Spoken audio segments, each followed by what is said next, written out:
Okay, good morning everyone. Welcome to this meeting of Economy and Resources. Unfortunately, we've had apologies from the Chair this morning and the Vice Chair is also not present. So can I ask members to appoint a Chair for the meeting, please? Councillor Thompson. Thanks, Claire. Can I nominate Councillor Dryborough to take the chair? Councillor McFarlane. Happy to second that. Okay, Councillor Dryborough, thank you.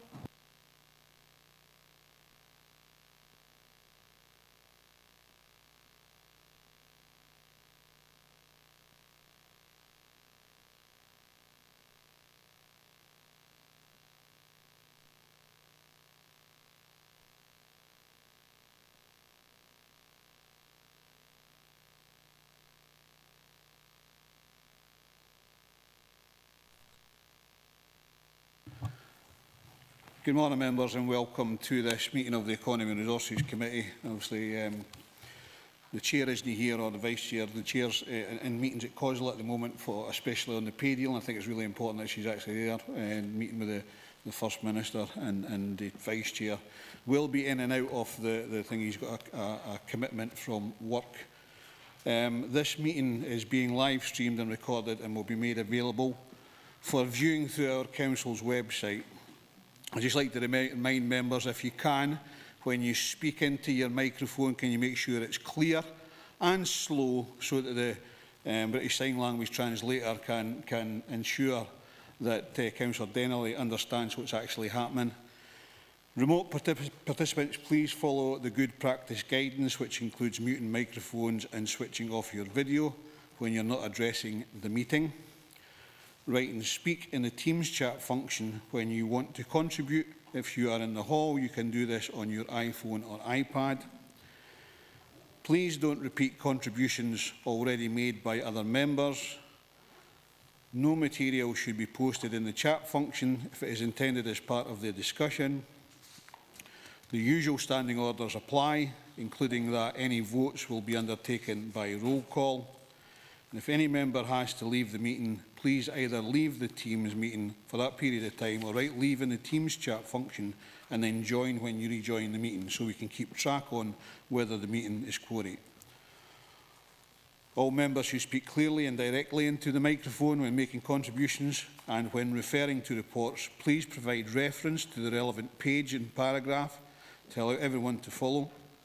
Please focus contributions on area where clarification is required or to propose an alternative to a recommendation.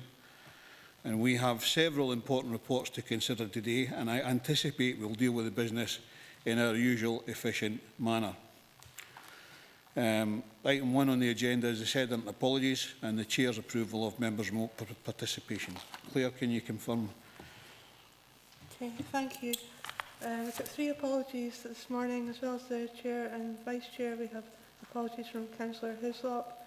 Currently we have 3 members present on Teams, being Councillors Bell, Brodie and Ingalls, and there's 2 members currently not present, being Councillors Ian Crothers and Malcolm Johnson. Everybody else is in the Council Hall. Thank you. Thank you very much. I approve of members' remote participation. On item 2, then, are there any, do members have any declarations of interest they wish to make? Yeah, item 15. Right, Richard. Item 15, Anne Harbour, member of that group. I'll take part in the discussion because the interest is not as such that I should leave the room. Thank you. Dougie Campbell. Thank you, Chair. Item 5, just to make the committee aware that I was contacted by the Chief Executive of Third Sector D&G regarding this particular paper. I do not consider that I have to leave the meeting when this item is discussed. Thank you. David, have you got something? David Ingalls? Yeah, Chair, thank you. Agenda item 19. I'm involved with works at New Galloway Town Hall, so I'll leave the meeting for that item. Thank you, David. Just similar to Dougie, I was contacted as well by the Chief Executive, but see no reason for leaving. Okay, thanks, Willie.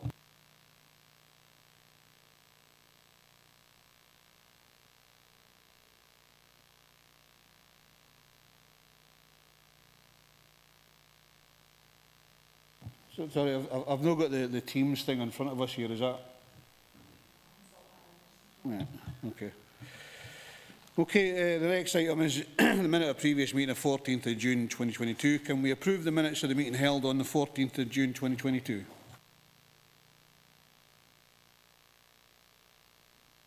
Agreed, thank you very much. We'll then move to the substantive items in the reports. The first one is item number 4, which is the Strategic Housing Investment Plan Annual Review 2022. Report by Head of Economy and Development. This report seeks members' agreement to the annual submission of the Council's Strategic Housing Investment Plan, the SHIP, to the Scottish Government. It also provides an opportunity to consider the inclusion of new projects and confirms the funding available from the Scottish Government's Affordable Housing Supply Programme to support affordable housing developments within Dumfries and Galloway. Jamie Little is here to assist members if members have any questions. Jamie, do you want to add anything to the report before we go to questions? Thanks, Chair. No, nothing further to add to the report at this time. Thank you very much. Members' questions? Willie? Yeah, Chair, and I welcome the report, and indeed I've had a meetings with both Lorna and Sean Morley on this very issue in terms of housing or housing needs. And I do welcome us going forward with a strategic plan, but I would have liked to have seen more narrative around, you know, size criteria. Sorry, Willie, can you come closer to the microphone so people can... You know, hear me, Archie? No, it's really around the size criteria. And just this week, I received communication from Shelter, who referred to some 8,635 children living in homeless accommodation. And we are involved in that as well as part of that 8,000 and odd. Premise my remarks on that this is not a criticism of Jamie or Joe Weir as homeless in terms of moving forward, but I think we do need to be approaching the Scottish Government to be looking for further investment into larger properties, 3, 4, 5, 6 bedroom properties, both in terms of housing applicants and in homeless, where we've got people in bed, homeless families in bed and breakfast, in accommodation that is just not suitable for their needs. And we need to be pushing ahead in addressing this issue. And I would hope that the strategic plan will start to do that by identifying what is needed in the region and then to move. It's particularly a problem in Dumfries and Stranraer, but more acute in Stranraer. So I think that the report maybe should have highlighted the size criteria, and maybe Jimmy could... Thanks, Willie. Lorna wants to come in on this. Thanks, Councillor Scobie. So there is a report coming to full council end of September which will cover this in a much broader sense, and the points you've raised will be picked up. Thank you. Any other members? Dougie? Thanks, Chair. It's just a very minor point. Page 45, the list of projects for 2026-27. The second last entry there, Riverbank, Gatehouse of Fleet, I think probably shouldn't be on this list because it's been sold to a private developer. Jamie? Yeah, thanks, Chair, and apologies, members, I can't seem to turn my camera on today, but yeah, no, on that point about Riverbank, Lawburn are still making efforts to engage with the new owner of the site. It is looking less and less likely. However, they've not requested its removal from the ship at this stage. Once that does happen, I'll come back to members with a report seeking that project's removal. You happy with that, Dougie? But my understanding is that the owner now of that site has an application through the planning process, so I think it's highly unlikely. But you know, it's not a major issue. I'm not going to die in a ditch over it. Thanks. Thank you, David Ingalls. Yeah, thank you, Chair, and thank you, Jamie, for this report. I must admit, you know, it would be fantastic if we can hit this target by 2029, which was just over 6,500 houses. I'm a wee bit concerned that our targets are just a wee bit high. Given the average number of houses that we've built in the years between 2016 and now, which is around 230 a year, and moving forward over the next 5 years, it looks as though we're looking at just under 400 per year. We're going to fall well short of our target come 2029. Can I ask just how enthusiastic our team are in being able to deliver this target of 6,735 units between 2016 and 2029? Jamie? Yeah, thanks, Chair. Thanks, Councillor Ingalls. In terms of the target there that is set out in the Housing Need and Demand Assessment, this was carried out in 2015, deemed as robust and credible in 2016. Obviously, it's an aspirational target. We recognise the benefits within the Council of building a number of homes, and obviously looking at some of the strategic objectives for the Council as well, around bringing more people to live in this area and hopefully increasing the population. It's certainly been the intention of the Council to do so. So it is a very aspirational target. It is important that we use that target effectively.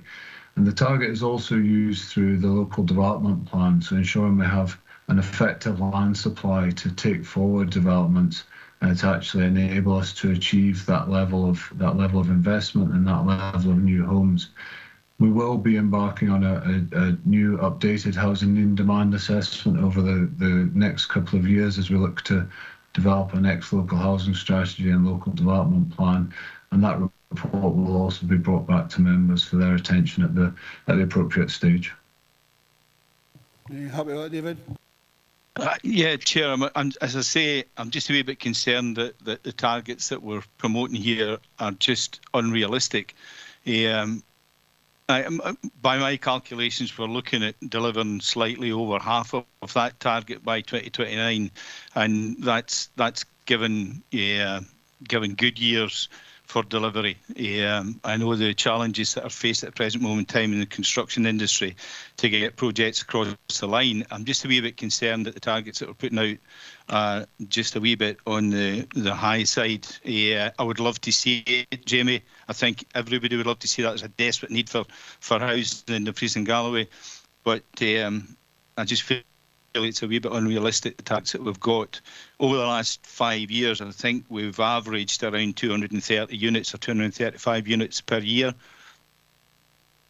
In order to achieve this target, we're going to have to do 700 units per year. So I just, can you comment on that? Jamie? Yeah, thanks, Chair. Thanks, Councillor Ingalls. It's going to be a challenge. We recognise that. I think that it's important to say that looking at the numbers being delivered through the Strategic Housing Investment Plan and a number of the projects that are coming forward, we are hoping to see large-scale developments that do provide a number of numbers. The housing situation right now is on a very, very challenging place, or in a very challenging place. Yes, they are aspirational, but what the reason for the housing supply target is to ensure that if we are able to achieve these targets, we have the appropriate land in place and we have the appropriate opportunities in place to actually deliver that. Okay, David. Thanks, Chair. Sincerely hope we manage to do that. Thank you. As do I. Stephen? Thanks, Chair.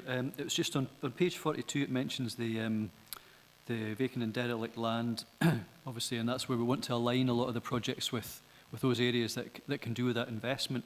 But on the table on page 45, where it shows the investment plan for the next few years, obviously there's some projects there, and I don't know how regularly we just review a sort of health check of how deliverable they are, just maybe touching on the back of earlier comments, but obviously with the fire at the convent, for example, does that affect the deliverability of that? Or if there's other places where it was derelict, but it's so cost inefficient, if you like, to take it forward, that actually we need to review that again. Just so it's really just to get a health check on that actual list. And is that possible? Thank you.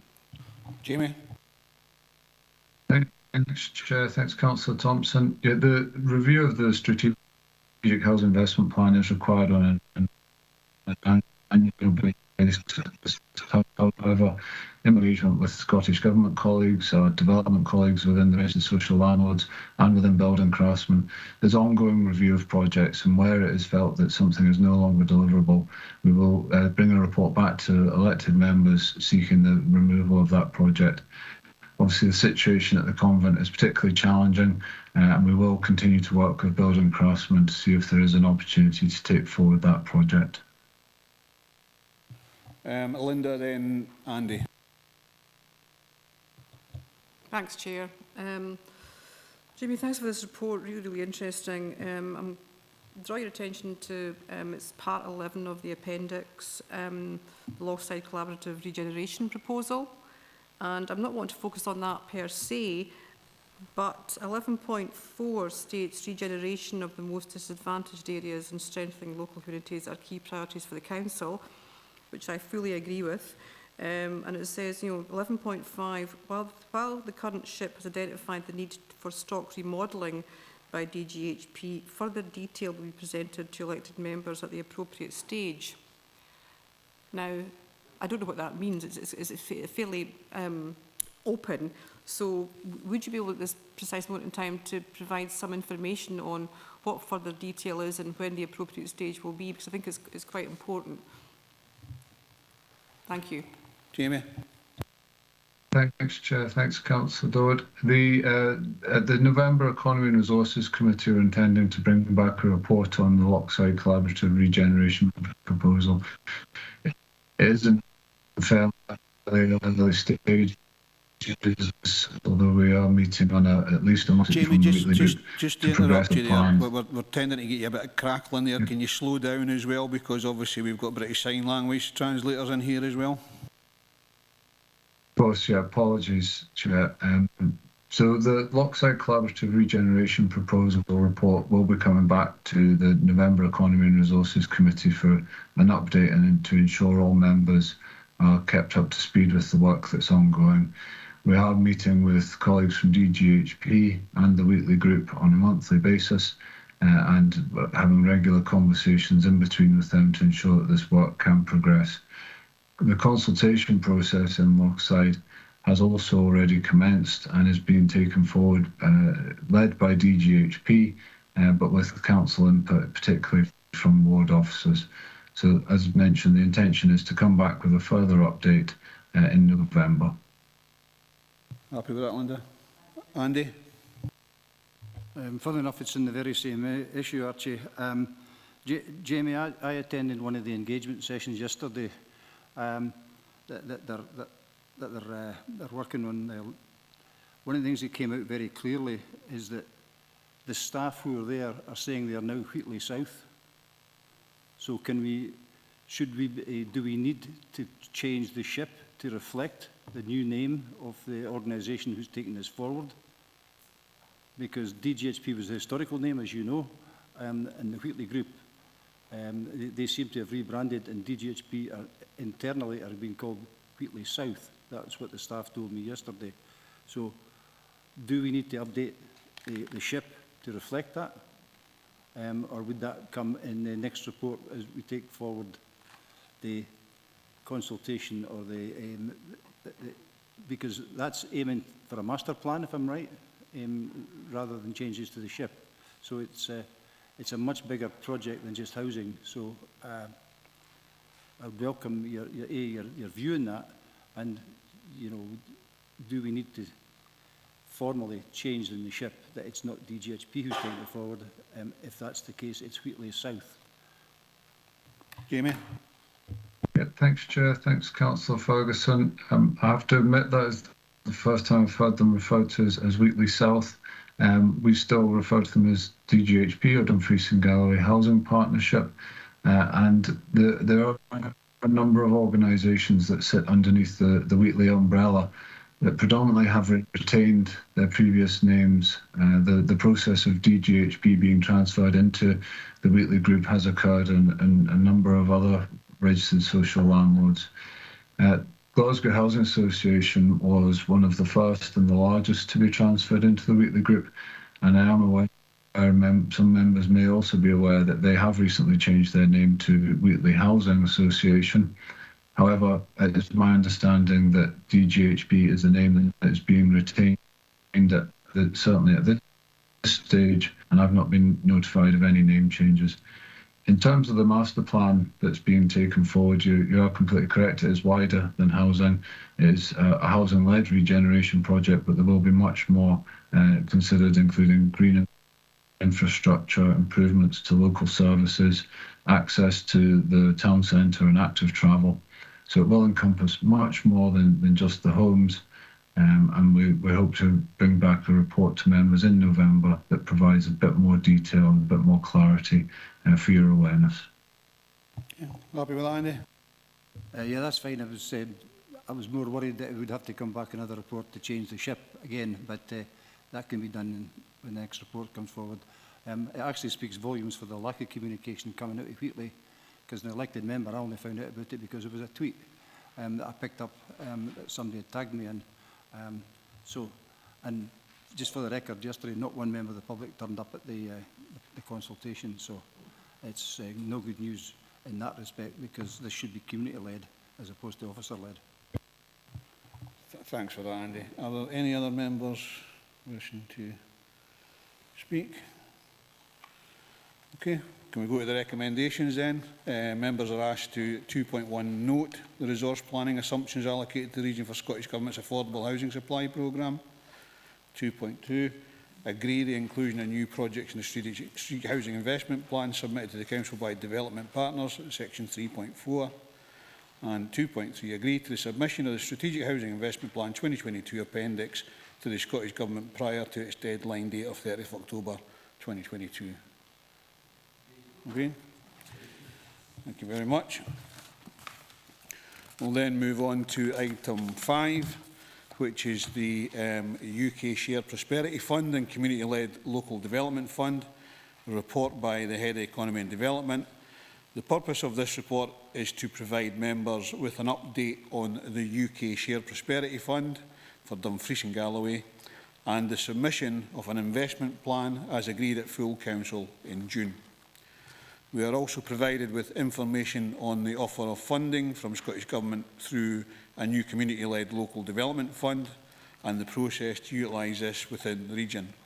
Steve Rogers is here to assist members if they have any questions, unless you've got anything to add to the report. Steve? Thank you, Chair. Nothing to add at this stage. Okay, so members, any questions? Dougie? Thanks, Chair. It's just to clarify in terms of process. So there are a number of sectors or organisations that have been involved in the sort of consultation on taking the local development fund forward.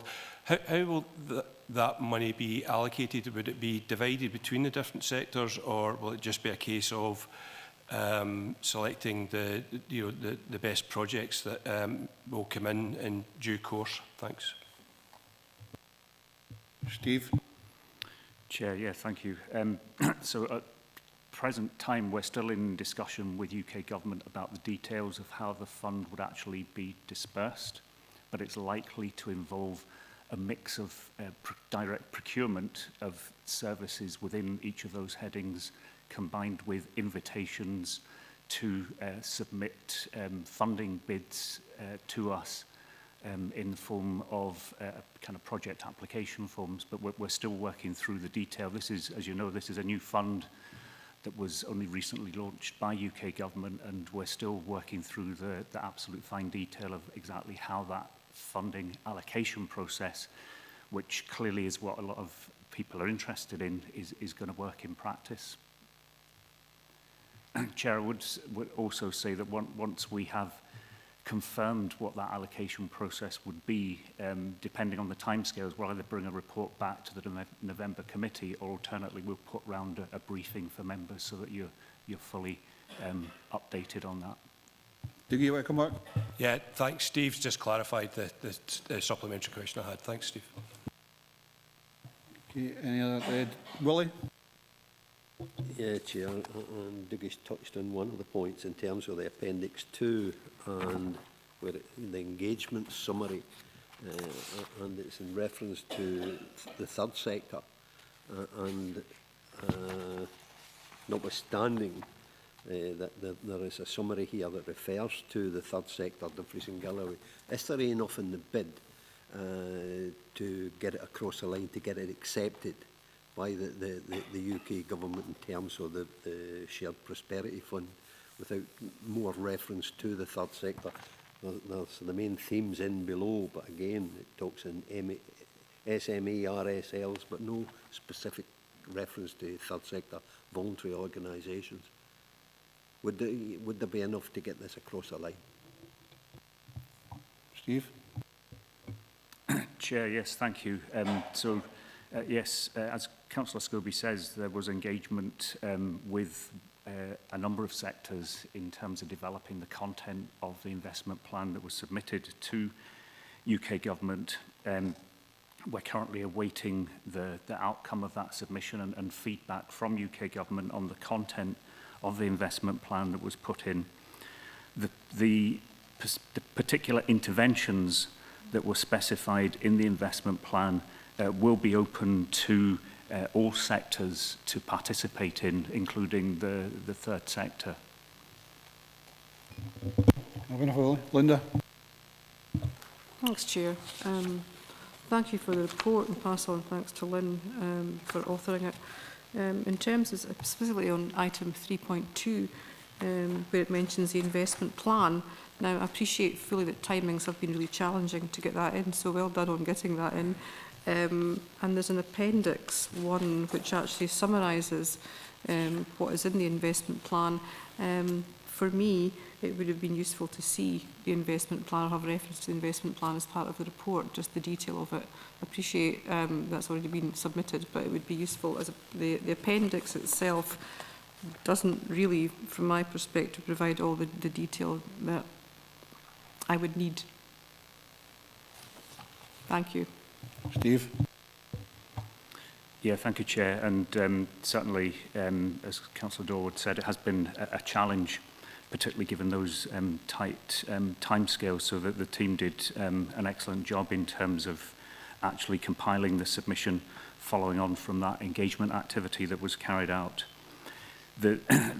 One of the challenges here has been that the submission was via an online portal, so we didn't actually prepare a Word document as such and submit it. It was all done through the use of drop-down menus and so on, through an online portal. So this is the Appendix 1 is an attempt to summarise what was actually included in those in that portal submission. But if members feel that they would wish more detail, then I'll certainly go back to the team and ask if it's possible to extract some further information from that submission, or alternately, even if it's possible to circulate a link to that submission. But we'll certainly look into that, Chair. I think that would be useful for all members, just to see the link and any other sort of information that's available to them on that. So anything you can do to improve that, excuse me, Steve, that would be good.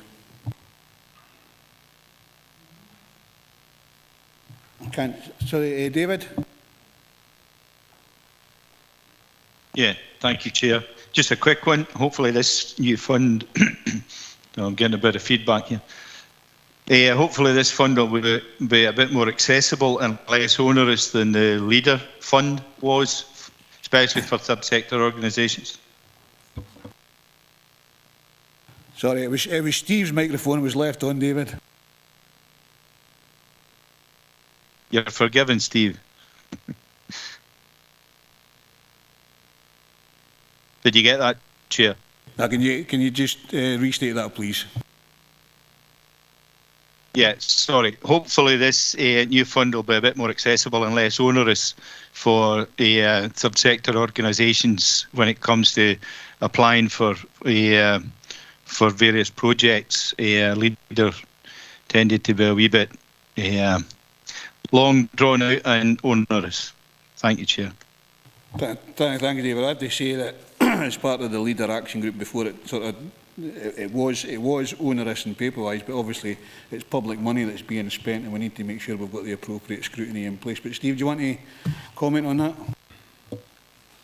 Yes, thank you, Chair. And certainly the processes that surrounded both the Leader Fund and the previous kind of European Social Fund processes that really these two new funds are seeking to replace were quite onerous.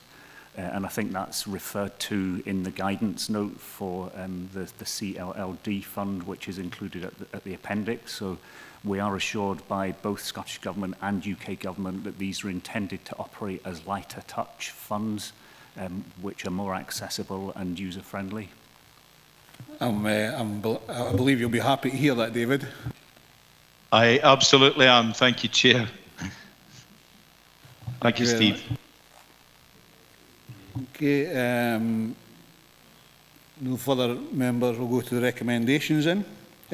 We are asked to note at 2.1 that the UK Share Prosperity Fund investment plan for Dumfries and Galloway summarised at Appendix 1 was submitted ahead of the deadline on 1st of August 2022 as set out from paragraph 3.2. Is that noted?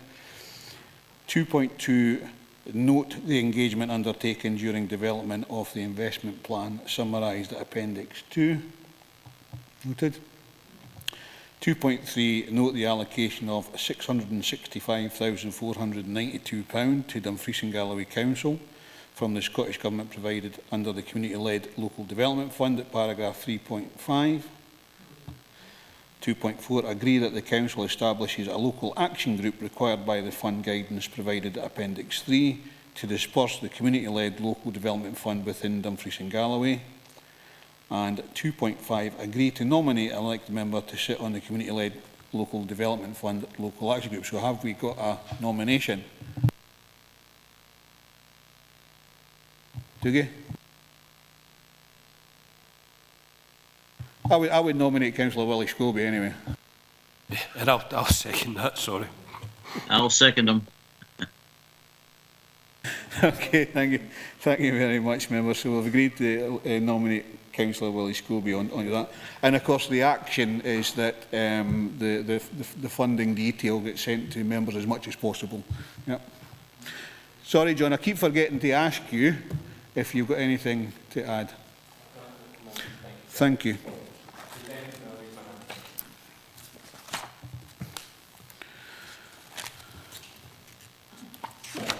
Okay, so next item is item number 6, which is the Southway Euro Gateway report by Director Economy and Resources. And we are provided with an update on the economic cluster zone for the South West Euro Gateway, including discussions with Scottish Government. Members were clear that we must maintain focus on making progress, developing opportunities for the west of our region, and I welcome the positive responses to engagement from Scottish Government. There is one change in recommendation 2.3 that it should be agreed the next step as outlined at 3.11, not 3.12. Steve Rogers and Andrew Reid are here to assist if members have any questions, unless you've got anything to add to the report, Steve. Nothing to add at this stage, thanks, Chair. Okay, thank you. Willie? Yeah, I don't know if pleased to see is the correct word, but on 3.7, the southwest of Scotland has been neglected when considering previous enterprise areas, and we see the number of authorities that are listed there. So again, welcome this report. Hope we can push it ahead as fast as possible.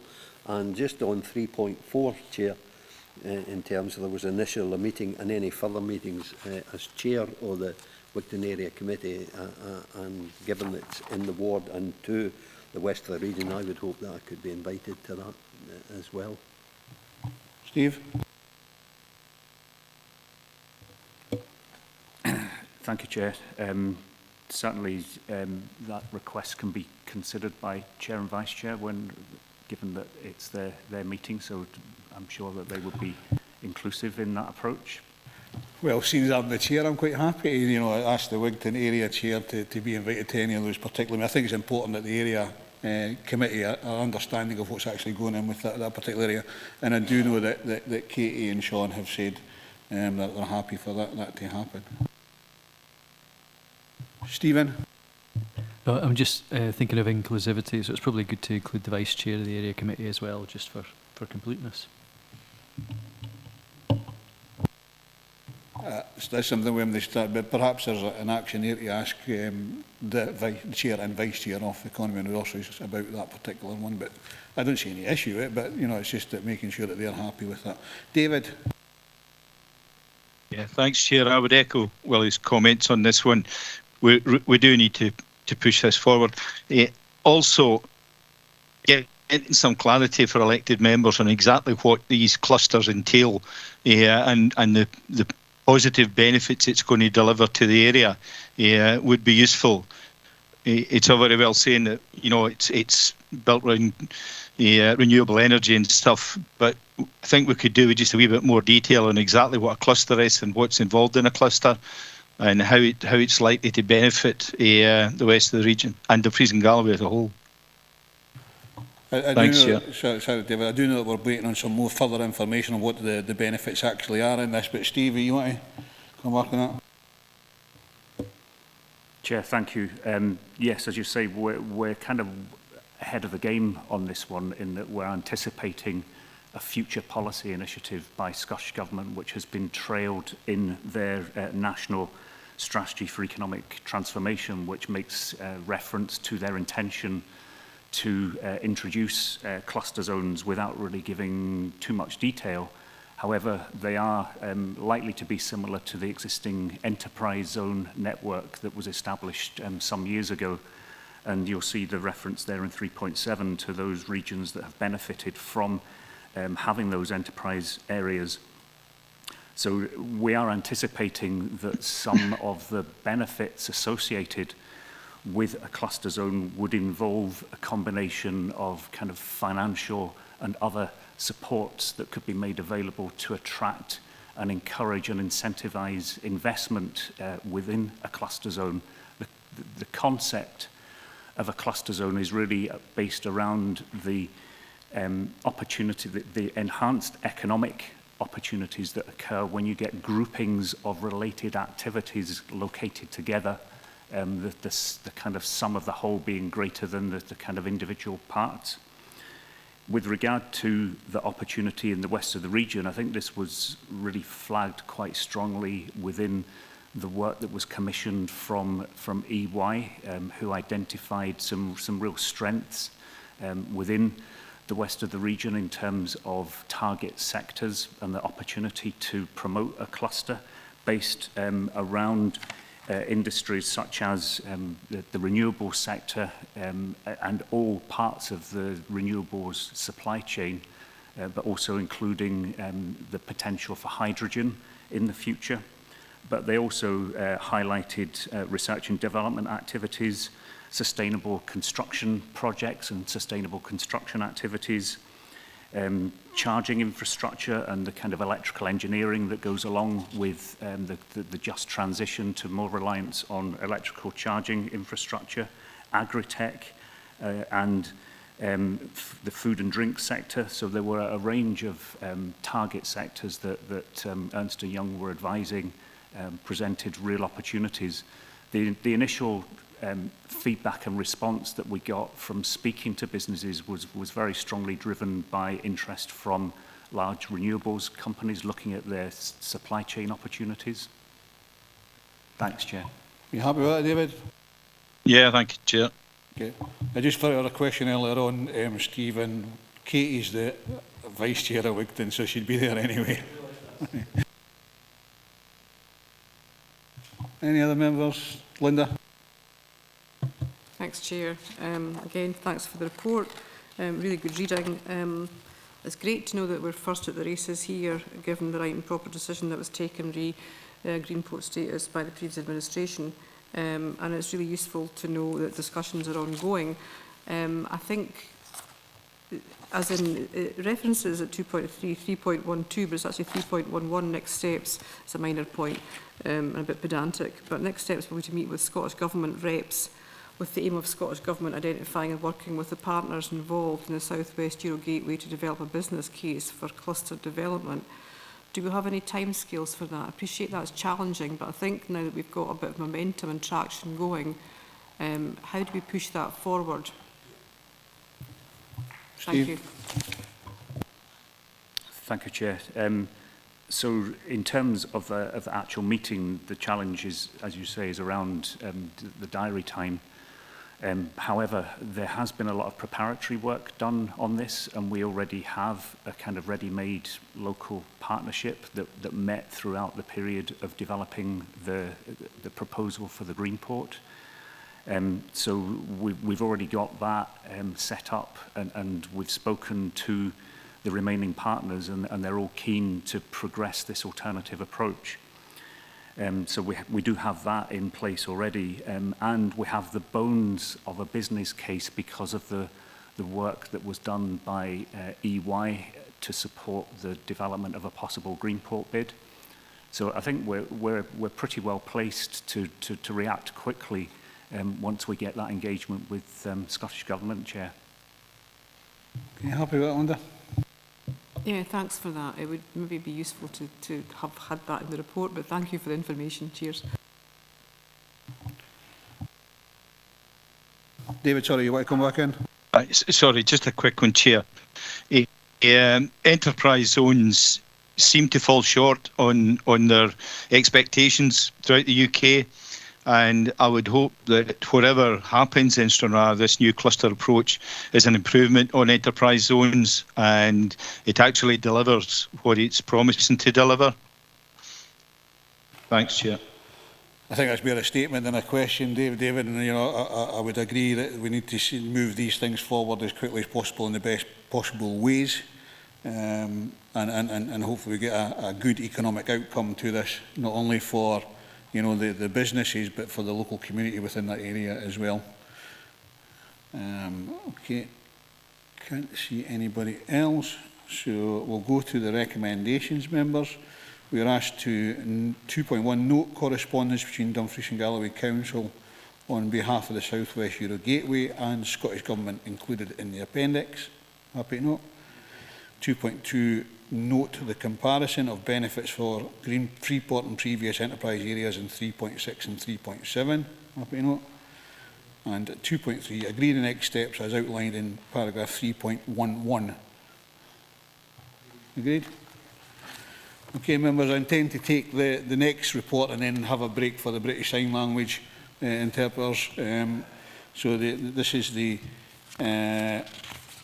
Energy Company Obligation 4 Local Authority Flex Scheme report by Head of Economy and Development. Our agreement is requested to a revised statement of intent for the Energy Company Obligation 4 Flexi Scheme.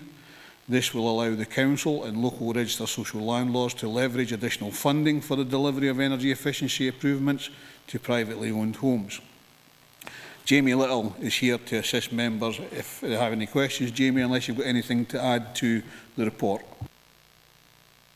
Thanks, Chair. No, nothing further to add at this time. Okay, thank you. So, members. Willie? Yeah, Chair, I think this report offers opportunities for us, and just reference to the previous reports when Steve was talking about renewables and R&D and so forth.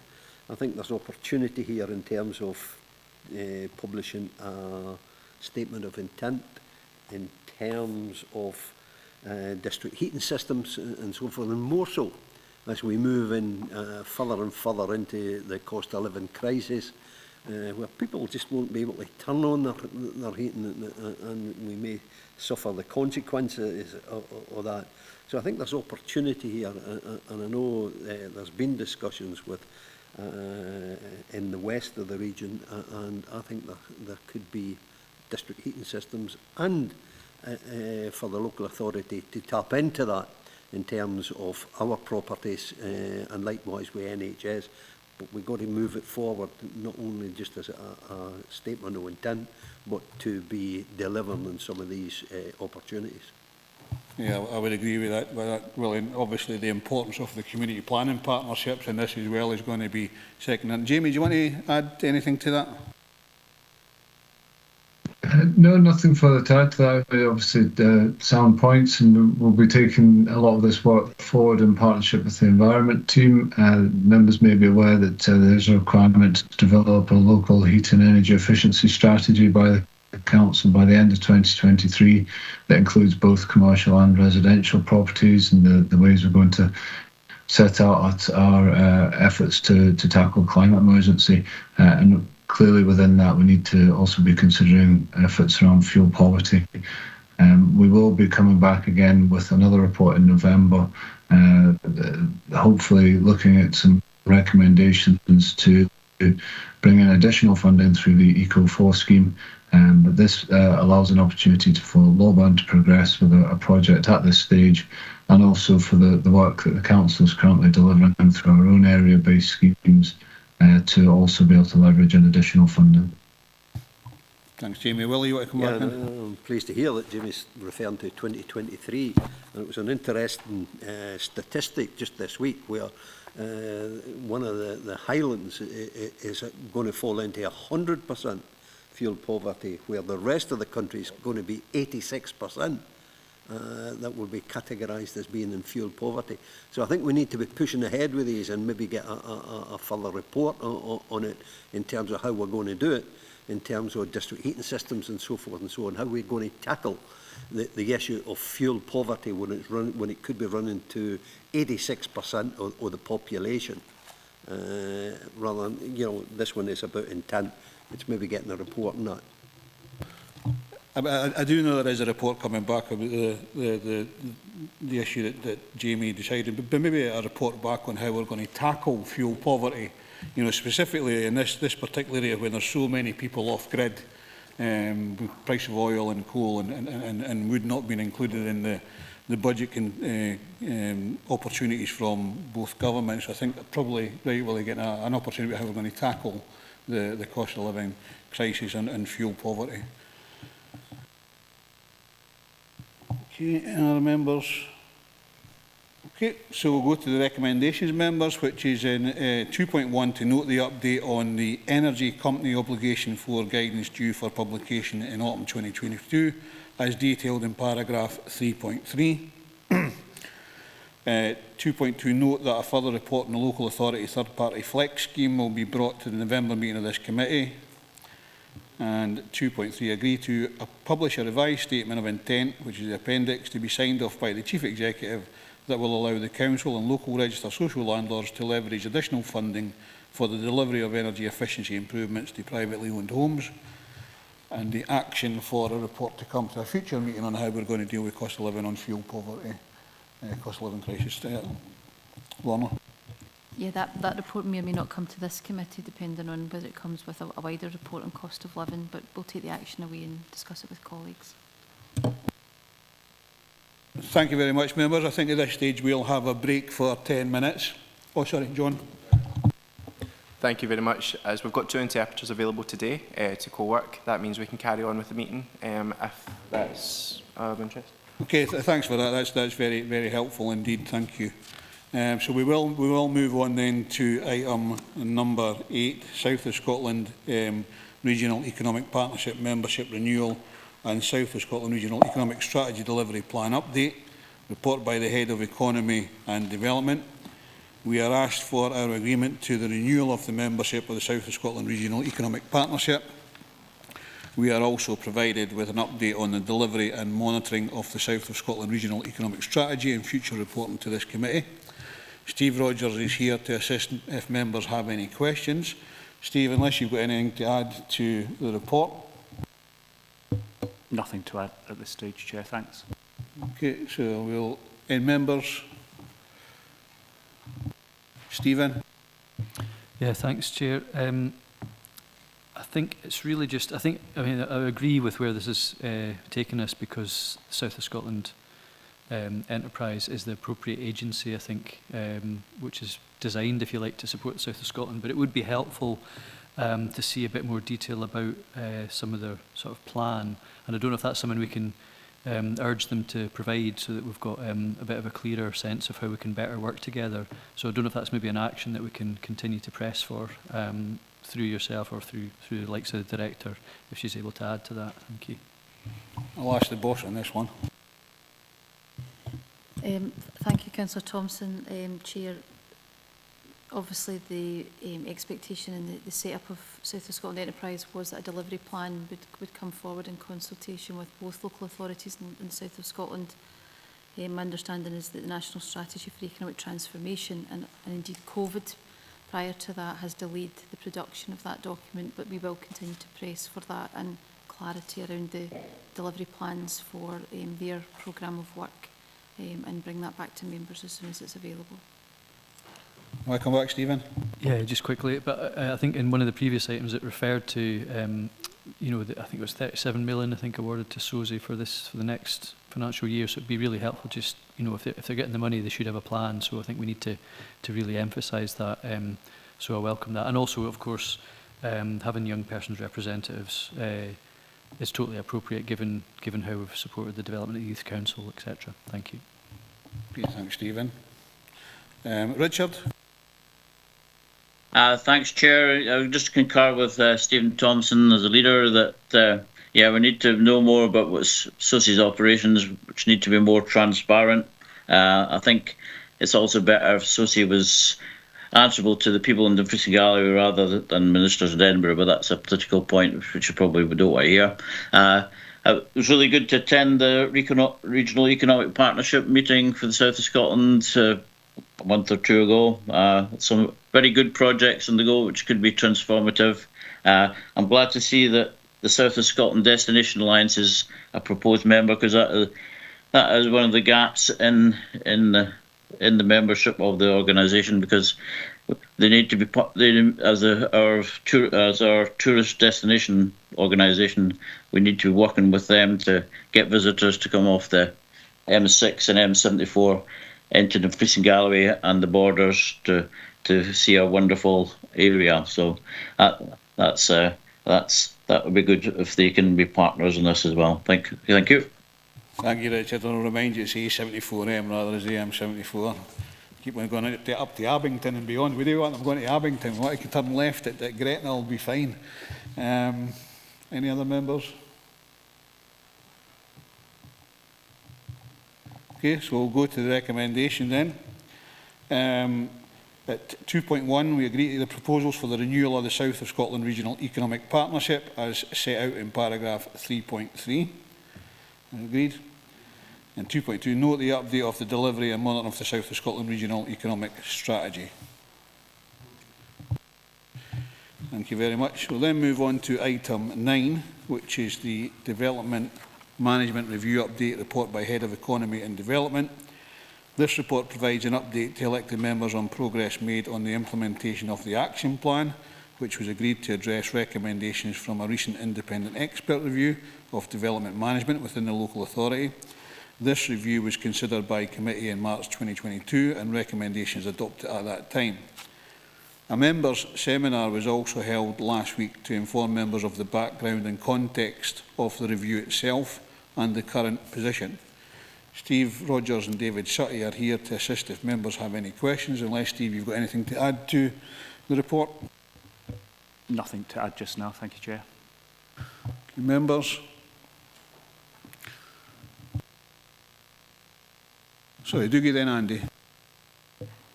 Thanks, Chair. We're obviously all familiar with the challenges that planning are facing at the present time, so the action plan and the revised staffing structure is very welcome, but I think we're also mindful that this is a national issue in terms of the recruitment of planning officers, and also I think that it's in the report somewhere that there's only one educational institute in the country to provide the relevant qualifications for planners. So there's an element of this that is out with our council's control, but I'm just wondering in terms of influence nationally whether we should be engaging with COSLA through the Economy and Environment portfolio, bearing in mind that Gail McGregor is the representative on that COSLA.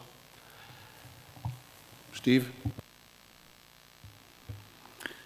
Yeah, thank you, Chair. As Councillor Campbell says, a number of these issues are being experienced nationally across all planning authorities and can only really be addressed nationally in terms of that provision of future supply of trained and qualified staff.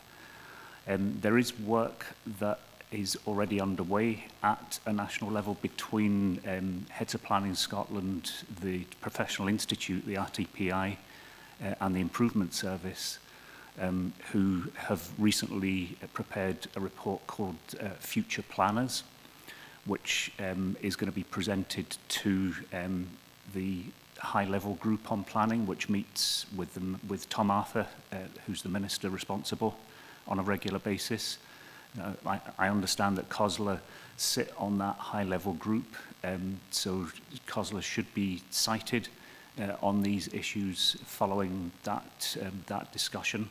But there is a clear call to action within that report that these issues must be addressed as a matter of urgency, principally by Scottish Government, if we are going to be able to sustain services at local level. I think it would be appropriate just to remind them that they've got to do that as well. So, I mean, a letter to COSLA from ourselves wouldn't hinder the process. So I think, you know, if members are happy, we can write a letter to COSLA saying this is a concern of Dumfries and Galloway. It says, I'm sure it's a concern right across other councils. So therefore, can we write a letter just to remind them? Dougie, do you want to come back on it? Yeah, I would agree with that, Chair. I mean, we've got to recognise that the position nationally is a direct risk to this region, particularly in relation to economic development. So I think if we could write a letter, it's helpful to get the background from Steve in terms of, you know, what's happening at a national level. But I think it's important that we make COSLA aware that we're very concerned about this particular issue. Thank you. Okay, Andy, and then Steve. Thanks very much, Archie. Dougie's covered quite a lot of where I was going to come from in this, and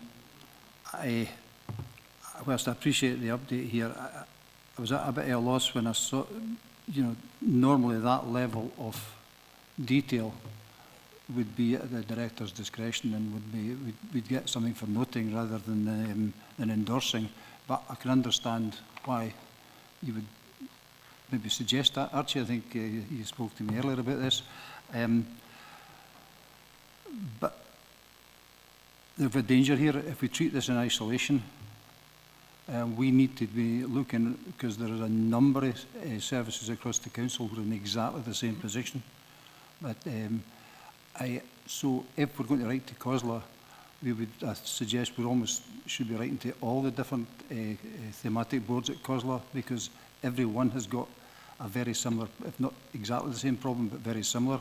I'm led to believe that the cohort for this year intake for trainee social work, for example, is greatly reduced. So that's two already. You know, there's other areas that we know where we can't just can't get the people. The trained, the numbers aren't there. So is there a potential here for us to? I'm actually thinking it probably should be a full council thing, this, where council would write to the different thematic boards at COSLA, just highlighting the need for growing your own and all the rest of it, because we need to make that more easily available, and that's right across all the disciplines. And I think I'm just seeing an opportunity here to widen this out from what Steve's report very clearly sets out something, and tie it in with some of the other departments in the council. Thanks, Andy. I mean, I would agree with you. It is across the road, and when elected members who are on the COSLA thematic boards, you normally get a list of council responses to the reports that are actually in those packs. But I think it would be, I'll ask Lorna what the best way to move forward with this actually is, but I think it is an important thing that you actually raise, and then I'll bring in Willie, and then Ian Crother wants to come. Thanks, Chair. Thanks, Councillor Ferguson. I think there's two aspects to this. One is that the chronic shortage around planning and development management qualified staff is particularly around the higher education provision and the supply chain there, which has been choked in some fashion over the number of years. And obviously there's some work that will come through to COSLA, but I do think it hasn't been on COSLA's agenda and planners. Similarly, there has been a number of interventions around environmental health, trade and standards, and indeed recent reports around social care and social work as well. So some of the reasons for that limited market are very different, and I think around this it's particularly access and encouragement for a higher education programme that brings people through that. So that is a challenge, along with the normal things that we're seeing in terms of the workforce out there is reducing related to the number of jobs and opportunities. So I think if we can lobby on this, but we can take away the wider issue and look towards bringing that back perhaps to members at a later date. But we certainly in front of us just now know that there is a significant issue around this area of workforce. Andy, you want to come up? Yeah, just very quickly, and I think that the main point I was trying to make, Lorna, was if we're going to grow your own in a number of different disciplines, we need to make that process much easier for people to access. I think that's my point, and that is where I think it's a general lobby about training for the future for whole generations of youngsters coming through, or people want to change jobs midlife crisis, shall we say, right? And just saying that's no for me, I want to do something different now.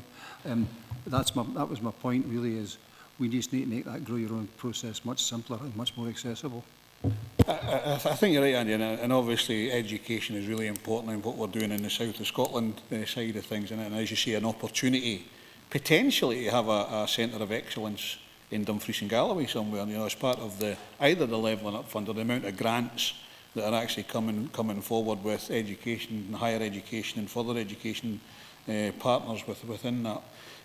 Sorry, I missed earlier on Stephen and then Willie and then Ian Carruthers.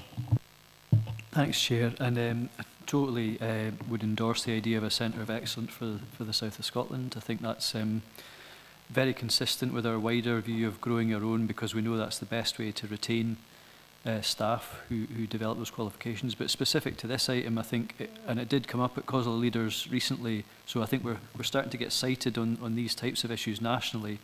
But I do think that we need to write and maybe not only ask for more urgency in terms of addressing that problem nationally, but also to take advantage of the opportunity of saying, well, we could be a centre of excellence and actually put forward a potential solution that would help distribute and decentralise a lot of potentially singular national resources.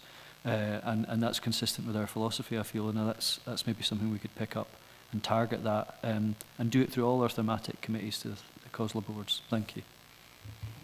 That's a good idea. Willie? Yeah, Chair, and I'm not taken away from the importance that has been expressed in terms of trying to get recruitment of planners, etc. But I want to try and bring, I'm looking at 3.3.3, and one of the bullet points here is Agents Forum reinstated with a hybrid event scheduled for October. Steve will know that agents have been in touch with myself just to say, look, how can we make it easier in terms of the applications or the applicants so that they can progress the applications. And again, I'm looking at the development management review and the action plan, and notwithstanding support home working, if there is any way in terms of what it says as a further action point in 12, localised validation checklist complementary to HOPs or whatever. And agents have expressed to me that if they could get their applications, maybe a foresight, just what's in their applications, and they can better articulate than what I can in terms of what would make it easier in terms of the process in going through. And I just wonder, is there any way that rather than the service perhaps becoming centralised, that we could utilise some of the staff who do work out with Dumfries to try and bring this about so that they can assist agents coming forward with applications to make the process that bit easier. Steve, I don't know if you want to answer this or David would want to answer this. Chair, thanks. Maybe bring David in first. Okay, David. Morning, Chair, morning, members. In terms of how applications are submitted these days, they all have to go through the Scottish Government portal, but they are then taken by the registration team and taken through the process into our system. So that doesn't really, it's not dependent on any one application. It just so happens that our registration assistants are based in Lochmaven and Kirkcudbright, so that they're not actually physically based in any one place. I think what Councillor Scobie might be referring to is the days where we had 4 area offices and people were able to drop in and go through a paper form and make sure it was all acceptable before it was registered. Those days, I'm afraid, have long gone, that everything is now done electronically and it goes through the Scottish Government's portal. But what we have tried to do, and that's what this task here was to do, was to try and take the HOPS guidance, that's Heads of Planning Scotland, which is the national guidance. It is a very comprehensive document, but it's maybe not the most immediately user-friendly. So what we've done is created literally an A4 checklist and put that online to try and make things easier. But ultimately, these are professional agents. They are well experienced. They should know what they're doing anyway. If there's anything critical, we can obviously try and help them, and the registration team do that on a regular basis. Do I come back, Will? Please, aye. And I hear what David's saying in terms of that we've moved on, maybe not at times for the better. But it's just on this then, 3.3.3, because my perception what agents are asking is that it makes it simpler for them to make that application, albeit it's by computer or computerised systems. And it'd be interesting to get a report then on the October hybrid meeting in terms of what agents are saying and how we can address maybe some of the issues that they're raising in terms of that, even a briefing note to say what came out of that hybrid meeting so that we can also have a handle when members are approached. I'll ask Steve to answer that one. Chair, thanks. That's certainly not a problem. We can provide an outcome note from that and also refer to it. We're intending to bring a further report on this matter back to the November meeting, so we can include a summary of some of those key points. Just in terms of those issues that Councillor Scobie was raising, as David has said, the purpose in reviewing the guidance for agents and in order to help them get their applications registered quicker, that was the purpose of doing that review of the national validation checklist, which, as David said, was overly complicated. But in addition to that, we've also got the pre-application process. So there is a formal pre-application process that agents can go through if they want an early opinion or an early view on an application. And we're currently, as part of this action plan, we're going to be moving on next to reviewing that pre-application process to make sure that it is accessible and user-friendly. You happy with that, Willie? Ian Carruthers?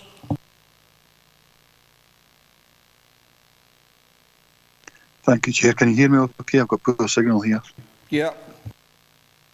Thank you. So, Councillor Scobie and I are on the same wavelengths. I'm looking at 2.1 of the report, and I think it's good to see that level of progress. 2.2, we've been asked to endorse Appendix 2, so I have to agree with that, I would say. But 2.3 in particular, and this is where Will and I think are on the same wavelength, it's the further report. And so I did pick up on the 7th of October, I think it is, it's mentioned within the update, and the meeting that Councillor Scobie was referred to. And I'd be keen to see her in the report in November. The information contained rather than a briefing note, I'd like to see an update on that and actually like an invite if that's possible to that meeting. I'd quite like to hear firsthand what the agents and such like architects are saying. And also, we're talking about engaging, Appendix 2, engaging as we're endorsing it and agreeing it as a recommendation 2.2, where we're looking for the staff and the unions to have a look at this. I'd like to see the information come back that the next report as well. What was their views? What did they think of it? I think it's we need to see that, Chair. So that's the 2 points. But I would like an invite, if that's possible, to that meeting on the 7th of October, I think it is, and also the outcome of that, the feedback, so on and so forth. And I think we've got all the right systems in place, but it's how they're being utilised, and to put the pre-application, my experience of over a number of different people, put that into context, Steve. I think we've had this conversation before, but I had one agent come to me who had tried 3 times over 9 months with a pre-application and still hadn't got an answer yet. So you're well aware we've got difficulties within this department. Hopefully this is the road out of it. But there's a number of things that really need to be sorted here, and we need a higher level of information. And I would like to see first-hand here. So if that's possible, I think I would endorse as going forward. We're moving forward in the right direction, but as quick as we can. We know we've got a lot of resource issues we'll have to face up to. Steve, do you want to comment on that? Yeah, thanks, Chair. We'll take all of those comments on board in preparing that update report for November. Okay, you happy with that, Ian? Apologies, Chair, I got kicked out there. I missed that. I'll ask Steve to re-say that then. Chair, yeah, just to reiterate that we will take on board all of those comments made in compiling that update report for the November meeting. Did you get that, Ian? Got that this time, and look forward to the invite to the meeting of October, if that's possible. Thank you. And about the invite to the meeting in October? We haven't yet finalised the invite list, but again, we'll take that on board. Okay, you happy with that, Ian?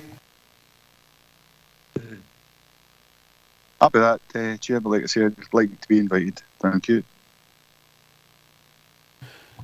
Okay, any other members? No, so the members, we can go to the recommendations. At 2.1, we're asked to note the progress made to date with implementing the recommendations of the consultant's report, a development management review for Dumfries and Galloway Council, as detailed in the action plan in Appendix 1. Happy to note. 2.2, endorse the high-level revised staffing structure as detailed at Appendix 2 for consultation with staff and unions. 2.3, agree that a further report providing a progress update on the implementation of the action plan be brought to the next meeting for members' consideration, especially in relation to any additional financial implications as outlined in paragraph 3.41. And there are a couple of actions there regarding looking at a report for all of the issues with COSLA with regard to staffing and how we move that forward, and obviously the meeting in October, an update for that side of things. Okay. Aaron Stephen. Yeah, so was the action, one of the actions to write Chair and Vice Chair to COSLA capturing what was sort of discussed at the meeting? Yep. Okay, thanks. That would have been held back in the minutes, but I forgot to add that. There's to write to COSLA, the Chair and Vice Chair, write COSLA specifically about the planning officer side of things. Okay, members, we'll go on to item number 10, which is Local Development Plan 2 Supplementary Guidance and Conservation Area Review. This report advises members of the comments received to the Newton Stewart Conservation Area Character Appraisal and Management Plan Supplementary Guidance and Consultation. The report also provides an update to the overview and proposed way forward following a review of the conservation areas across the region. Mizzy Marshall and Shona McCoy are here to assist if members have any questions, unless you've got anything to add to it, Shona. No, nothing further to add to the report, Chair. Thank you. Okay, members. Tony. Right, thank you, Chair. Just looking at the components that were submitted, there was only one private individual, and knowing the area well, I would have to question 2.1, 2.2 and 2.3 for greater clarity, because given that we have quite often in this period here discussed the energy crisis that we are now in, and D&G's willingness or desire to reduce our carbon targets to zero, I'm wondering how this is going to impact on those living in that conservation area because we could be inadvertently penalising property owners from doing exactly what we should be doing, which is, improving the energy characteristics of all of these properties. I know it says on page 100.3.8 that we have to preserve and enhance, and then on page 107 on point 15, fifth bullet point, and the scope for significant improvement and enhancement. But my experience is if we're retrofitting components of different materials, which are modern materials, and I'll give you an example of the town has still got in the centre plenty of single glazed windows. Now, if these were to be improved, they'd have to go to either double or triple glazing. And that, I would find, is a technical challenge, given that if we are in a conservation area and they're imposing restrictions, how would that affect the owners? Because the energy crisis is not going to go away anytime soon. Thank you, Chair. Shona or Lizzie? Want me to take that? Okay. I think it's fair to say that there is an assumption there that modern materials are the only way forward for energy efficiency improvements, when in fact secondary glazing, double secondary glazing, is equally as efficient as retaining existing windows, which also have embodied energy within their timber. And so that the energy efficiency can be achieved in a different way. It may not be by the man selling the PVC on the street, but it can be done in other ways. And in some cases that may be, in fact, less of an expense than it might be otherwise by replacing a whole unit. How about Tony? Do you want to come back? 40 years ago, there was about 6 joiners in the town. One of them was very big, and I can tell you, W. Coyd, who used to do town work, no longer exists. I'd be pushed to find one joiner with the equipment to do any sort of window structures. Most of them now use UPVC, and they bring them in virtually already made, and they just fit them. So I would contest that there is actually the skills and the equipment in the town or anywhere near the town to actually furnish any of this equipment. Well, I do know that Bairds, who are sited within Newton Stewart, still do. They will do secondary glazing, and they will do replacement windows and repairs to windows. And there are other small joiners around. I can't name them all at the moment. So obviously there's strange echo. Okay, that's really, I can't really contribute any further on that point. Okay, thank you. Willie? Yeah, Chair, I'm neither arguing for or against conservation areas remaining or not remaining. But the issue, and I can think back to when the area committees also had delegated planning committees, and an application coming in from Newton Stewart, funny enough, and this was to replace windows, but it was to replace windows to the rear of the property. And literally nobody could see them. But yet, because it fell within a conservation area, you must comply. So we're looking at the consultation here. We're looking at different responses to conservation areas to retain or not to retain. But I think it would be helpful if we were to have a further report which would give options as to what could be relaxed and again what must be adhered to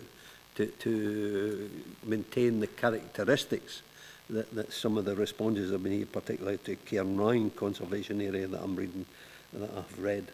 So a further report would be helpful in terms of that you can be too stringent in terms of this conservation area, and it comes back to affordability and efficiency and so forth and so on. So a report to put the options as to how we could relax, what options could be there and what must be adhered to as options. I'll ask Steve to come in on this to see what he would say. Thank you, Chair.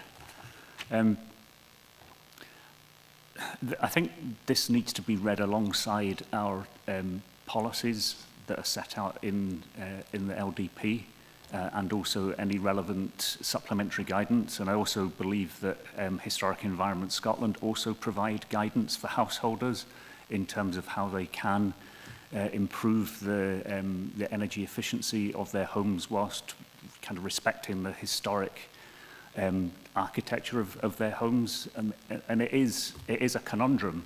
There's no doubt about it, and the purpose of conservation areas is not to kind of prevent and stop all development. And I think there are examples, and I don't know if David is still online, but he could probably provide some of those where the Planning Applications Committee have been able to approve and agree to changes to windows within conservation areas. That the tightest restrictions are on listed buildings, for obvious reasons, that they are listed as special. But I think, David, I'm right in saying that in broader terms, within conservation areas more generally, it is permissible to make certain changes to some of those features in terms of materials and so on. Could you maybe help members out with that? David? Thank you for allowing me in. I was sitting in the back and listening. Yes, did want to chip in. The council has an adopted planning guidance on windows and doors in conservation areas and listed buildings. So that's actually been through this committee, and it sets out just really pretty much what Councillor Scobie was saying, a checklist of when things are acceptable and when they're not. The Scottish Government changed planning legislation in 2012 so that any property within a conservation area that's domestic is going to need planning permission for anything which materially changes its external appearance. So in other words, if you are putting in replacement windows, it will need a grant of planning permission. We've actually moved a long way because the quality of windows that you can actually now get, they might be UPVC, but they are sliding sash and case, which look very, very good, and we're willing to accept those in a conservation area. So yes, you need planning permission because of the change in national legislation, but if you look at a weekly list of approved applications, they go through every week. There really is no fundamental problem with appropriately designed modern windows, be it you can have double glazed wood, you can double glazed UPVC in conservation area, provided their actual proportions and the operation of them is acceptable. In a listed building, Steve's absolutely right, as a building is listed of architectural or historic note, there's categories A, B and C, but we have basically the guidance which has been through this committee is saying that in a listed building, no, we'll be looking for alternative methods. But no, we have come a long way in recent years where we are happy to accept appropriate UPVC windows in a conservation area. So hopefully that reassures members. Tony, you want to come back in? Yeah, thank you, Chair. It's interesting someone used the word conundrum, and we've also had of late the difficulties of the planning office having enough planning staff to actually process planning applications. Now, as far as I remember, if every planning application has been submitted, usually by a qualified draftsman, which means an architect or so on and so forth, this would increase the cost dramatically. And given that there is also already a backlog and difficulty of getting planning applications processed, people are going to look at this and think, I'm not going to bother. I'm either going to do it myself or I'm not going to bother. Sorry, Chair, that's it. Steve, do you want to come in on that? Not sure, Chair, that there's anything I can say in response to the statement. I think we would encourage people to come forward with planning applications if they were going to go into conservation areas, if it's required for their particular thing, and the pre-planning application discussion is pretty important in all of this.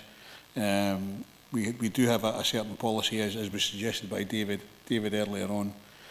I've got a question on supplementary guidance, because obviously we're going through the new local development plan and we're looking at place-based systems and not having supplementary guidance within the local development plan. So I just wonder if there's you know, the need for this, considering we're going forward with that sort of proposal.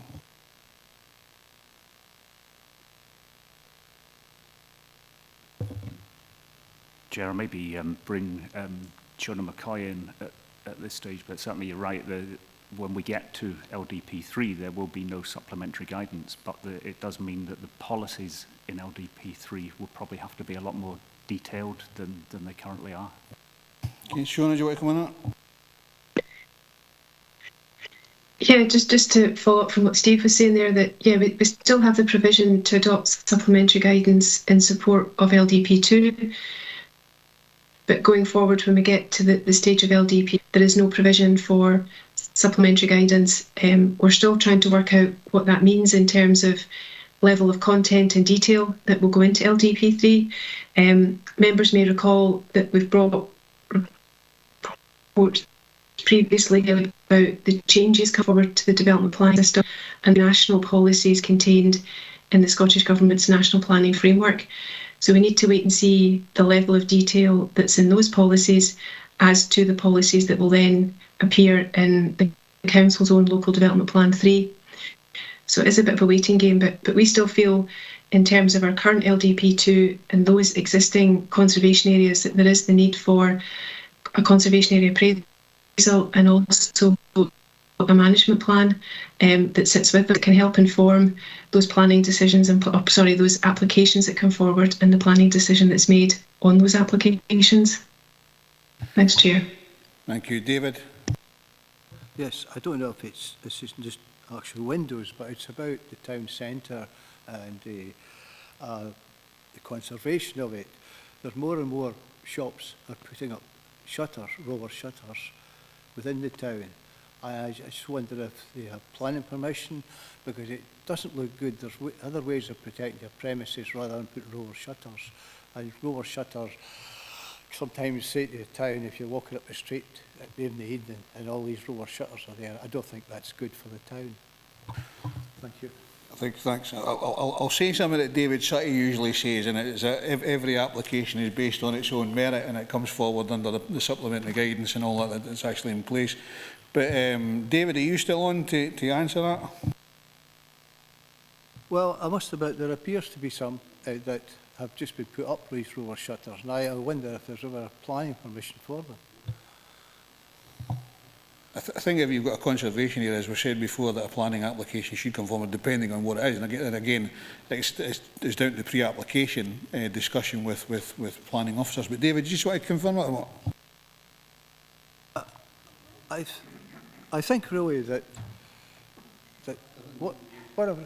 Yes, basically that, and also planning other David. Sorry, David, can you thanks. Sorry, David, sorry, on you go. Too many Davids, sorry. Sorry. Yes, sorry. there is... David Sutty. Just wait a minute, David Sutty I'm talking about here, not... Yes, basically there is planning guidance on shop fronts on the Council's website as well, which has guidance on shutters and what is acceptable and what isn't. Obviously, this is a strategic committee, so I don't want to get involved in individual issues like that, and that's for another thing. But if Councillor Slater has any concerns about any individual ones and whether or not they have planning permission, I would suggest he get in touch with the planning enforcement team who can look into those individual cases for him. But the Council, again, has adopted planning and guidance on shopfront design and roller shutters and the like.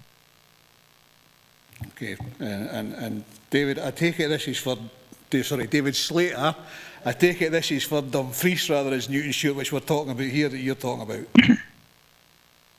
Microphone. It's mainly, as we're talking about conservation, it's obviously the town I'm talking about here that's happening to, and it doesn't look, I don't think it looks very good to have all these shutters within the town.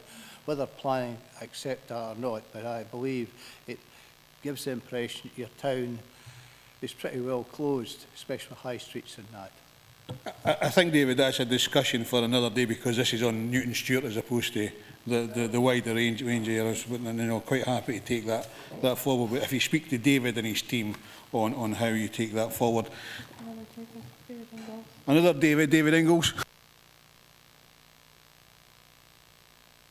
Thought I'd throw my name into the mix there, Chair. Yeah, I'm happy with this report, happy with the content in this report. I think it's important that we protect the built environment in our town centres. Yeah, and I think the point made earlier that there are modern technologies available now to meet eco-friendly standards, that there's no reason why we can't do that. And I think it's really important that we look after our town centres. Just got to look at some town centres that have been developed over the last sort of 60 or 70 years to see the mistakes that have been made. So, yeah, I'm fully support this. Thank you, David. Thank you, Chair. Thank you, David. Ingalls. No other members can go to the recommendations in members. So we're asked to 2.1 consider the responses received to the Newton Stewart Conservation Area Character Appraisal Management Plan Supplementary Guide and Consultation, agree the Council's recommended response and propose modifications where relevant in the appendix. Considered that, I think. 2.2, remit with powers to Head of Economy and Development to notify Scottish Ministers of the Council's intention to adopt the Newton Stewart Conservation Area Character Appraisal and Management Plan as supplementary guidance as detailed at paragraph 3.5. Read. 2.3, adopt the Newton Stewart Conservation Area Character Appraisal and Management Plan following completion of the relevant adoption procedures as detailed at paragraph 3.5 and 3.6. Read. 2. Consider the outcome of the consultation on the Conservation Area Review detailed at paragraphs 3.7 to 3.21 and agree a future course of action for each conservation area as set out in paragraph 3.22. Agreed. And 2.5, agree to the principle of cancellation of the conservation area status of East and West Clouden Conservation Area as set out in paragraph 3.16. Read that. Thank you, members. I'll intend to take item 11 and then have a short break for our lunch. So item 11 is the Economy and Resources Revenue Budget Monitor Report 2022 for the period ended 30th of June 2022. Report by Director Economy and Resources. This report provides us with an overview of performance against budget for the first quarter of this financial year, including details of the budget realignment review that has been undertaken within the Economy and Resources Management team to ensure that detailed budgets are realistic for the current financial year. We've got Gillian Ross and Tam Alder here to assist members have any questions. Unless, Gillian, you've got anything to add to the report. We've nothing to add, Chair, at this time. Thank you. Thank you. Members?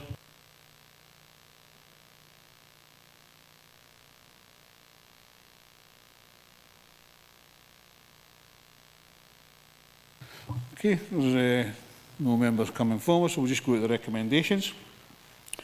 Members are asked to note 2.1, the budget realignment approach that has been undertaken with the Economy and Resources Management team to ensure that the budgets reflected for each service function represent planned income and expenditure levels for the year ahead. 2.2, that the information from the detailed budget realignment has been reviewed in conjunction with the Q1 monitoring information and highlighted that it is estimated that Economy and Resources will return an underspend of $367,000 as detailed in Appendix 1 by the end of the financial year, primarily due to the receipt of one-off additional income as referred to at paragraph 3.9 of this report. 2.3, that while economy resources are anticipated to be impacted by current inflationary pressures, particularly in relation to food and energy costs, that these are being reviewed on a corporate basis with Finance, Procurement and Transformation Committee due to consider the overall requirements for the Council on 13 September 2022. 2.4, progress against the delivery of agreed savings applied to the economy resources budget in 2022-23 as reflected within Appendix 2. 2.5, progress against the delivery of agreed policy development allocations applied to the 2022-23 budget as detailed in Appendix 3. Are we happy to agree on those? Okay, members, I'm going to call a break here for 30 minutes for lunch. Obviously, we want, even though there are two British Sign Language, that they are regularly going, you know, and interpreting for John. and I think it's appropriate that we have that break now for half an hour. So can we say 12:35 back here?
Thank you, members, for coming back to our committee.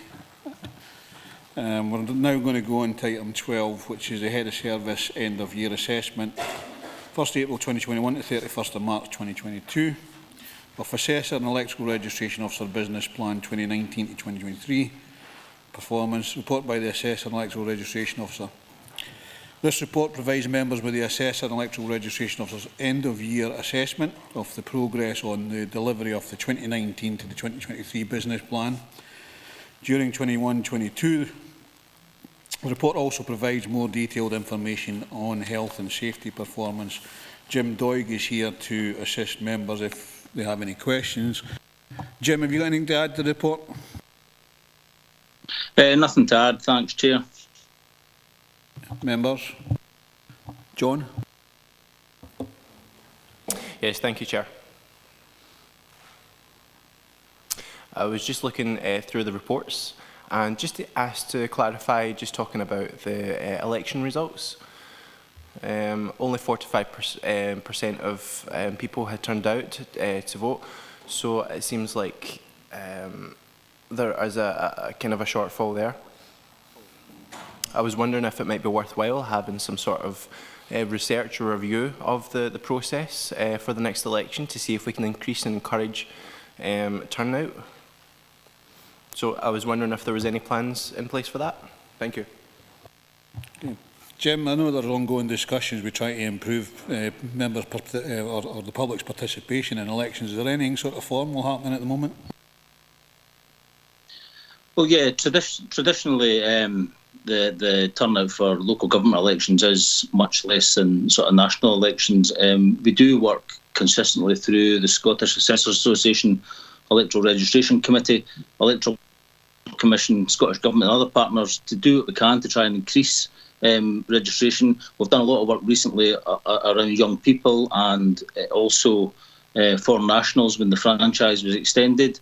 But in general terms, it's limited what we can do sort of locally. We do go around schools. We have in the past had sort of events attending, agricultural shows, for example. We did a year doing things like that. We don't have a specific team to do registration activities to probably the extent we would like to do. So we tend to do it in partnership. For example, for the last 2 elections, we've undertaken sort of TV and radio advertising nationally to try and increase awareness. We've also undertaken radio advertising locally. We'll work as much as we can with the comms team within the council to do social media ads, posts through Twitter and Facebook and the like. So we do as much as we can, but again, for the local elections, it traditionally has been sort of a much lower level of turnout compared to the national. Does that sort of answer your question, Councillor? Yes, thank you very much. Thanks, Jim. Any other members? Andy? Yeah, thank you, Chair.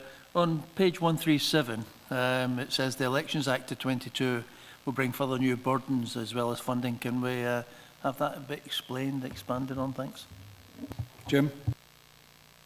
Yeah, the Elections Act is coming in, bringing in a number of changes to electoral registration across the UK. Particular focus in Scotland because Scottish Government aren't actually joining in with a lot of the work within the Act in terms of, so we're going to have some sort of divergence around postal votes, for example, and online registration. The main thing really that's going to have an impact is the introduction of voter ID, certainly from the electoral registration officer perspective. That's going to be in place for January 2023. So we'll need to have something in place for that. So I'm expecting some additional resource to manage that sort of process. Later in 2023, there will be changes to online absent vote and absent vote refresh timetables. In England, they're moving to a sort of 3-yearly application period for absent votes, but in Scotland, we'll retain a sort of 5-yearly refresh. So that's the sort of, we're going to have divergence. So, and potentially in Scotland, we're going to look at, we'll have a postal vote for a UK election and a separate postal vote for Scottish and local government elections. That could create some difficulties, and that's where we'll be looking for additional resource to support that sort of work. Annie? Yeah, thank you for that. Just one other quick question, if I can, Chair, please. On page 148, we've got an exception report which says that we've been hitting 76% for the last two years, and we've hit it again this year, but we've set ourselves a target as 100%. And when you read the explanation as to why that is, I'm wondering why we set that target as 100%, and you know, what's the plans going forward? Jim? Yeah, that's a very good point. Our ambition when we did set out was to target 100% all properties, but in the narrative I've said that there's certain sort of non-addressable properties that we just can't match at this stage. Now, we could take a sort of notional midpoint of a river, for example, and put a fishing in with a UPRN, but the worth of that, I'm not quite sure. So, yeah, and I think I've mentioned it's something we'll review when we undertake the next refresh of the business plan. Whilst we're sort of working with the CAG team to try and improve it where we can, it's very slow progress. So whilst the 76% looks stagnant, there has been some movement. It's just so minimal. But point taken, and it's something we probably need to either just remove or adjust accordingly. Thanks, Andy. Stephen? Yeah, thanks, Chair. 2 points. One of them was actually the one that Councillor McFarlane raised, and it was just about that. It does seem to suggest in the narrative of the exception report that we should, remove that from the actual measurements. But in Appendix 3, it's not listed there, so I don't know if we do that now or we give it a wee while and then come back and do it. And then the second point is just to do with the appointment of the trained health and safety duty holder. And is there any update as to where we're at in the process? Are we re-advertising, or have we got interest, or that? Or are we able to say about that today? Jim? Yeah, thanks, Councillor Thompson. The first point, other colleagues across Scotland have got 100% match rate on the CAG for non-domestic properties. But for the point I raised earlier, I'm not sure if it's worth of having UPRNs and CAG matching against, non-addressable properties. So it's something I want to sort of pick up nationally and just see what the picture is before taking a final decision. So if we can leave that until the next refresh, if that's okay, if members are happy with that. In terms of the health and safety, that'll be someone in-house from my team, and I'm just struggling to appoint someone at the moment. Given the workload we've got on, we're a bit stretched, but it's something that's definitely near the top of my agenda, and I will be addressing shortly. Thanks, Stephen. Any other members? Okay, if not, we'll go to the recommendations of members. Members are asked in 2.1 review the summary performance for the Assessor's Electoral Registration Officer Business Plan for the period 1st of April 2021 to 31st of March 2022, which includes the performance information on health and safety and the management of the risk within the Service Risk Register.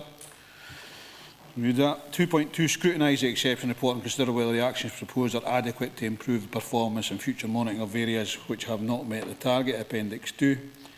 We've scrutinised that. 2.3, agree the proposed amendments to the current business plan measure which discusses that particular issue you were talking about, Stephen, and agree to that business plan measures, proposed amendments to the business plan measures. Everybody happy with that? Okay, thank you. We'll then move on to item 13, which is the Head of Service End of Year Assessment, 1st of April 2021, 31 March 2022 of People and Transformation Business Plan Refresh 21-22 performance. Report by Head of People and Transformation. This report provides members with the Head of People and Transformation's End of Year assessment of the progress on the delivery of the 2019-2023 Service Business Plan during 21-22. The report also provides more detailed information on health and safety performance. Mike Shepley is here to assist if members have any questions. So, Mike, have you got anything to add to the report? I've got nothing at this stage to further add. Thank you, Chair. Okay, members?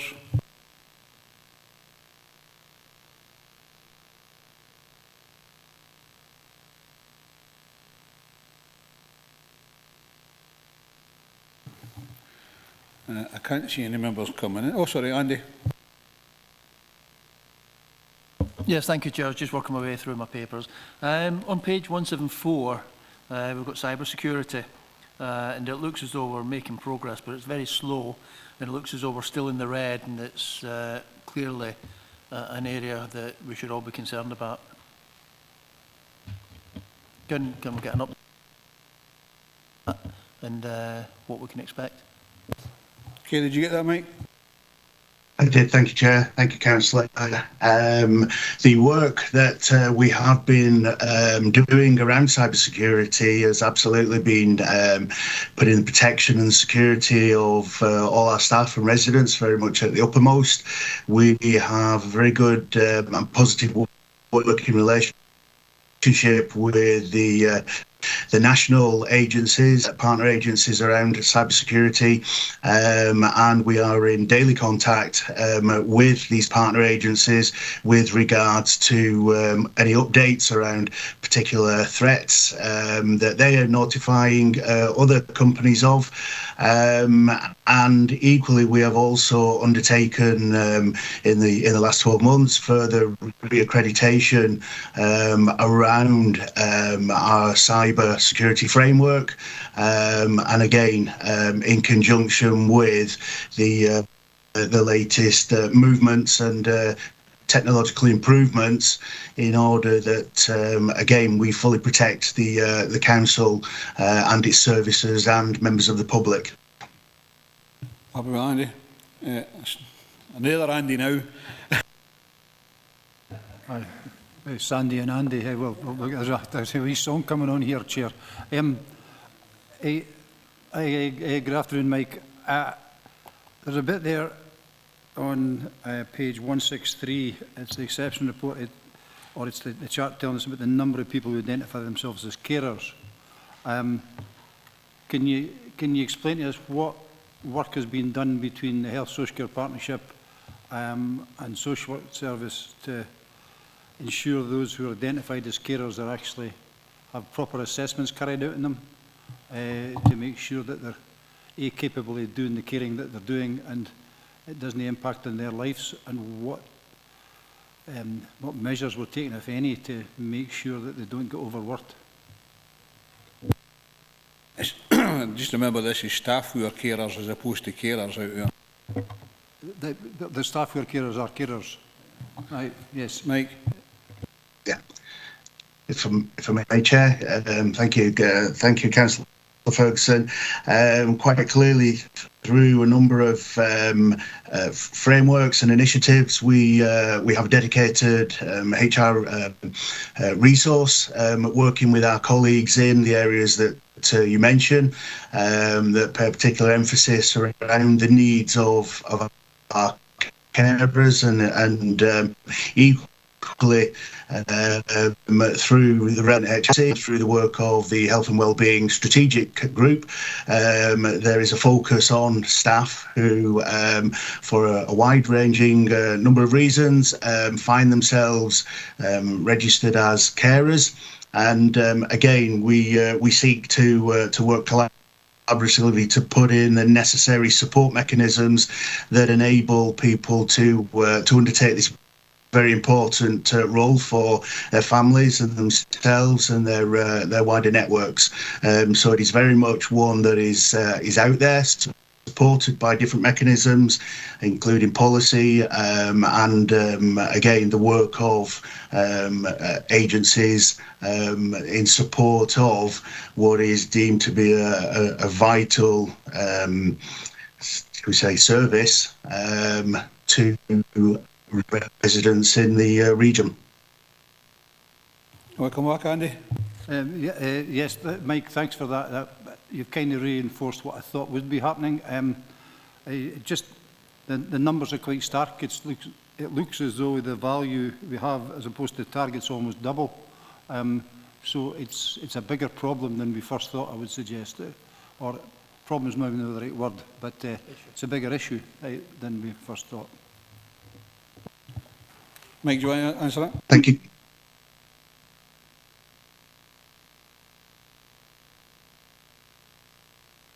Mike, do you want to have some comment on that, Sorry, Chair. In terms of problem or issue, certainly there's a much greater awareness level due to the numbers, and again we won't walk away from that which is recorded, and obviously through the initiatives and mechanisms that I previously mentioned, again that will take us to much wider discussions and wider approaches with regards to what that data is telling us and the subsequent analysis we've undertaken from it. Lorna wants to come in as well. Just to further reassure Councillor Ferguson that the Council was one of the early adopters for the carer standards, and we encourage staff to come forward, so it's really, you know, the numbers are high, but it's pleasing to see that staff are coming forward and seeking help and support from their employer to support them in their carer duties. Okay, thanks. Any other members?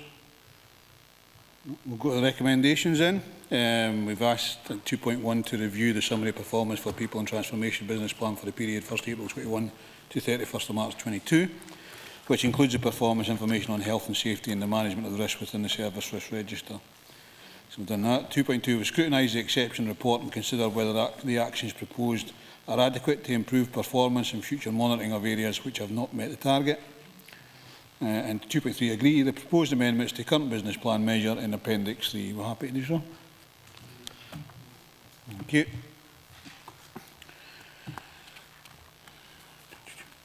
We'll then go on to item 14, which is the Head of Service End of Year Assessment, 1st of April 2021, 31st of March 22, of Economy and Development Business Plan 2019 to 23 performance.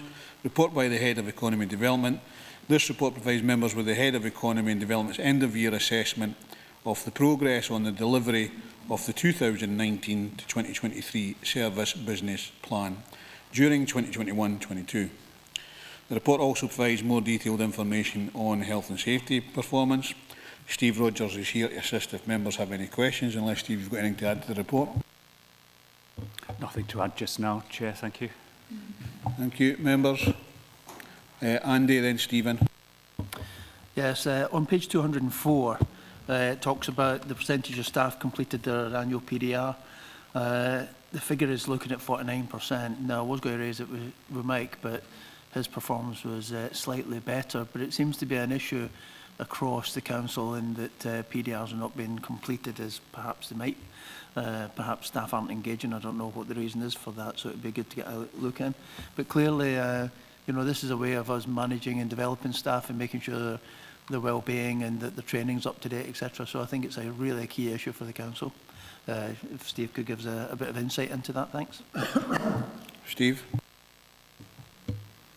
Yeah, thanks very much, Chair. And I think this is very much a reflection, first of all, of the structure of the staffing that I have within my service, where I have a very large number of frontline staff who are providing really critical services that have been much in demand through the pandemic. Bearing in mind the report covers the tail end of the first wave of the pandemic, and it also covers the second wave, the Omicron wave, during which time a lot of those staff who are employed working in schools, school kitchens, cleaning staff, and other frontline staff were very heavily engaged, first of all, in terms of the initial response activity to the pandemic, and then secondly, were very heavily engaged in the whole restart process, and especially things like the reopening of schools. So during that 12-month period, I think that things like PDRs were a lesser priority for a lot of those staff who were very heavily engaged in that response work. What we did put in place, however, was a kind of touch point for staff. So all of those staff that are engaged through our facilities teams were contacted by their supervisors on a regular basis just to touch base with them and check that they're okay and check their welfare and so on. But that wasn't part of a formal PDR process, so it wasn't recorded. I think maybe there's another couple of indicators that also tell us whether there are issues in terms of staff welfare and engagement, and they were reasonably healthy. So the level of staff who, first of all, understood how their role fits in with the council's roles and responsibilities was pretty high, and also the number of staff that were positively engaging with us was also high. So we rely on a spread of feedback to kind of highlight if there is a particular issue. I fully expect that the PDRs will resume as we kind of are moving back now into business as usual. They'll be picked up a lot more regularly. Yeah, thanks for that, Steve. And I get your point in relation to the other indicators that are there. But I do feel that, I mean, as you started off there, you were saying about the people that were at the front line. I think it is a way for us as a council to demonstrate that we do value the work that they're doing. And I get the informal contacts that we had. But I do really believe that this is a way of us recording that. If we do it on an informal basis, it's something that can sort of slip under the net or go by the way. And I really do think it's important that we capture that, just to show staff that we do value the work that they're doing and give them some formal recognition of that. I mean, I see that from last year's figures it was 62%. From what you're saying there, we can hope that that will be higher than that in the next report. Yeah, certainly. As you say, the importance of the formal process shouldn't be underestimated, and we'll be doing everything we can to pick those up again. I think importantly during the previous 5 years as well, Andy, is it was certainly high on the agenda of the E&R committee of PDRs for E&R employees, and there's been a number of switches as well. And understand that sometimes that some of these employees who may be part-time are only a couple of hours a week at some stages. It's you know, we did do a sort of there's a formal PDR side of things, but we were trying to make it as appropriate as possible for those that were doing less hours than what we'd class as a normal sort of full-time side thing. But it is important to actually get that done. Yeah, well, we need to capture that, Chair. I think if that is the case and that we're not likely to hit 100%, if we're setting ourselves a target, then we need to have a mechanism for hitting it or not. Yep, agree with that. Any other members? Sorry, Andy. You want to come back in, Andy? Yeah, I was just going to ask about, sorry, it's page 205, percentage of stage 2 complaint responses. Again, that's dreadfully low at 37.5%.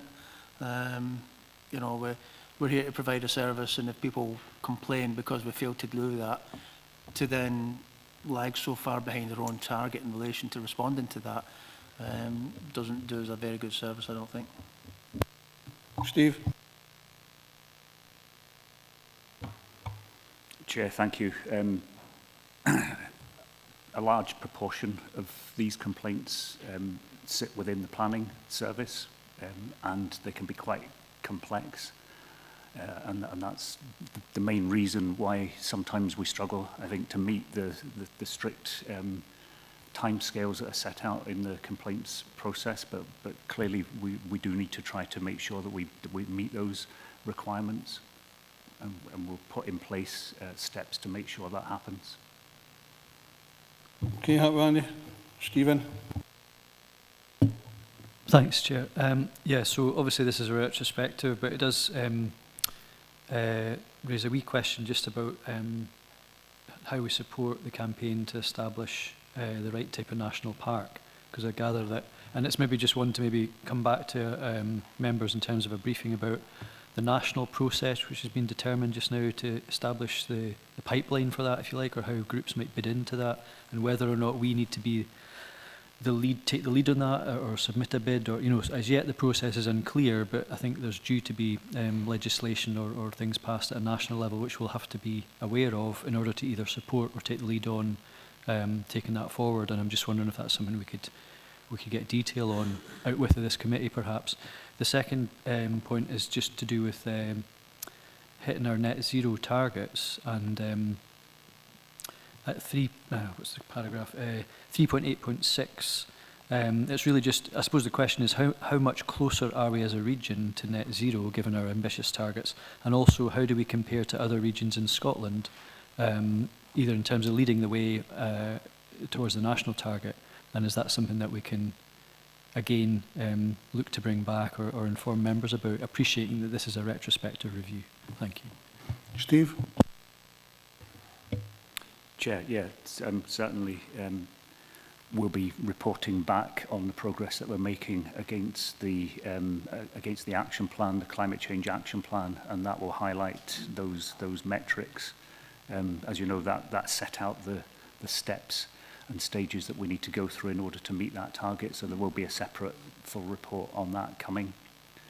Likewise, with the national park issue, our understanding is that there is a technical consultation that is underway or just about to be launched by Scottish Government just now, but that there will be further detailed consultations seeking views and opinions from local areas in due course, and we will bring that to members as and when it's released. Thanks. Just to sort of back that up, Stephen, I was at a transport and mechanic APSI advisory group yesterday and talking about, you know, the infrastructure that's required for electrical charging across the public sector, and that was Transport Scotland and another organisation for the life of it. He used to be Scottish Enterprise, but they're what they're called. I'll remember it later on. But if you if you think about the requirements of getting to zero, and there's 32 local authorities in Scotland who want to all change their vehicles to electric charging vehicles, electric vehicles. Those 32 local authorities apply to the providers at the same time. You're not going to get there in a quick time, you know. So there's a whole load of things that we'll need to think about how we're actually going to get there in the future. Now, I know that's a communities issue as far as we're concerned, you know. But I think there's massive opportunities to start, and this is what I was mentioning about the community planning partnership, how we can jointly work with our public sector partners, actually moving forward with a lot of the issues that can actually bring us down to carbon zero in a quicker fashion. But there is a big national conversation going on at the moment, especially about funding and who funds the infrastructure that's in place for that to actually happen. So, you know, it is certainly high on the agenda for a load of organisations, no fewer than the 32 local authorities, who often get told by the NHS, perhaps you can afford to do that side of things as opposed to us. Yeah. Any others? Linda? Thank you, Chair. With the reference to page 201 and 202, item 2, provide the best start in life for all our children. And the two KPIs, one school meals uptake primary schools and school meals uptake secondary schools, it says the data isn't available because Census Day was cancelled due to COVID-19. Fully accept that. Is there any way of retrospectively gathering some information on that? And the other question is on the improvement projects, rollout of universal free school meals. And I'll go to Appendix 2, if I can find the relevant bit. Excuse me for a minute. Here we are. So it says in Appendix 2, implement and deliver universal free school meals rollout programme as set by the Scottish Government to all primary 4, 5, 6 and 7 pupils over the academical years 2021-22. It says a 75% project progress. Could that be explained in verbal terms, please? Thank you. Steve. Chair, thank you. I will need to go back and check with the service in terms of the school meal uptake. Clearly, for some of that period, schools were closed, but we did go through a restart process last summer, so there should be some retrospective data that could be available, and we'll make sure that that's shared with members if it's able to be captured. And likewise with the issue on the rollout of universal free school meals, I can provide some further detail on the progress to date. A large amount of that activity also involves carrying out improvements to our school kitchens. So there's a lot of capital works being undertaken as part of that process, some of which are underway and some of which are taking a bit longer to deliver, hence the request in terms of the end date for that project. You happy with that, Linda? Do you want to come back? Thanks, Chair. I think it's quite important in terms of the current cost of living crisis to have some updated information as soon as it's practicable. I appreciate the difficulties you're having there, but it would be useful to have some dates for that. Thank you. And again, this was last year's as opposed to this year, and there is some issue, I believe, on the primary 5, 6 and 7 free school meals. If I can come in, Chair. So there will be information, but we largely reported at Education Committee, so there is a detailed report coming, Councillor Dorward, on free school meal uptake, particularly in issues in secondary schools, as you would understand. And earlier reports indicated that there has been an delay nationally on the expansion to primary 6 and primary 7 for free school meals, and it's anticipated to start now in terms of that. So there was a delay last year in the implementation of that, so there's a bit of flux in the requirements, but we'll bring that data back. Thank you. Okay, thank you. David Slater. This Chair, you mentioned in the zero carbon, you mentioned charging points.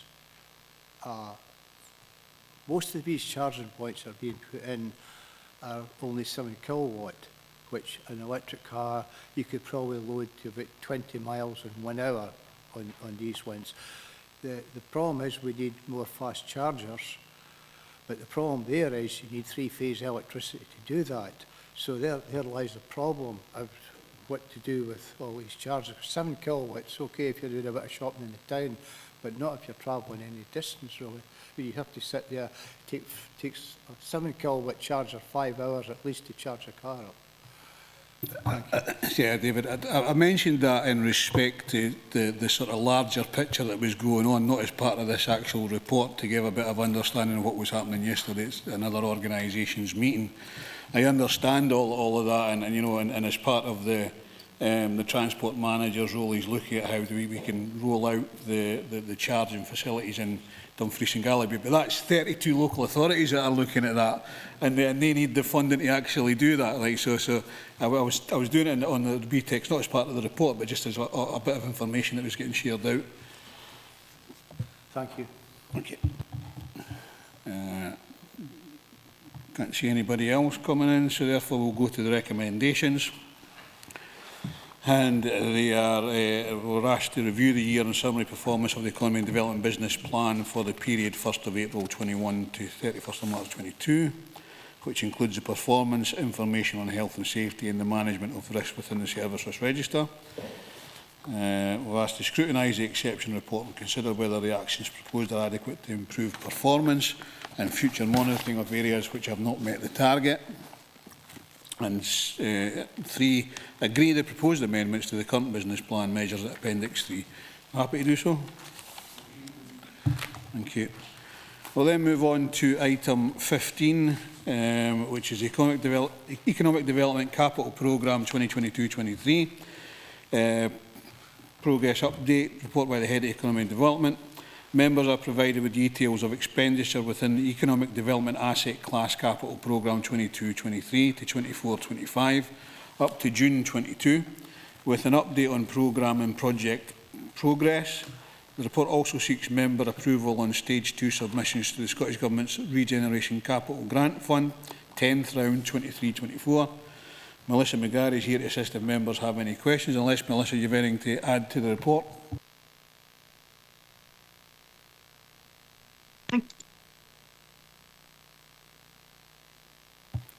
Sorry, was that a no? Sorry. Thank you, Chair. Nothing to add. Okay, thank you. Members? Willie? Yeah, I have asked Lorna the question before, and it's really looking at the number of projects that we've got seeking RCGF,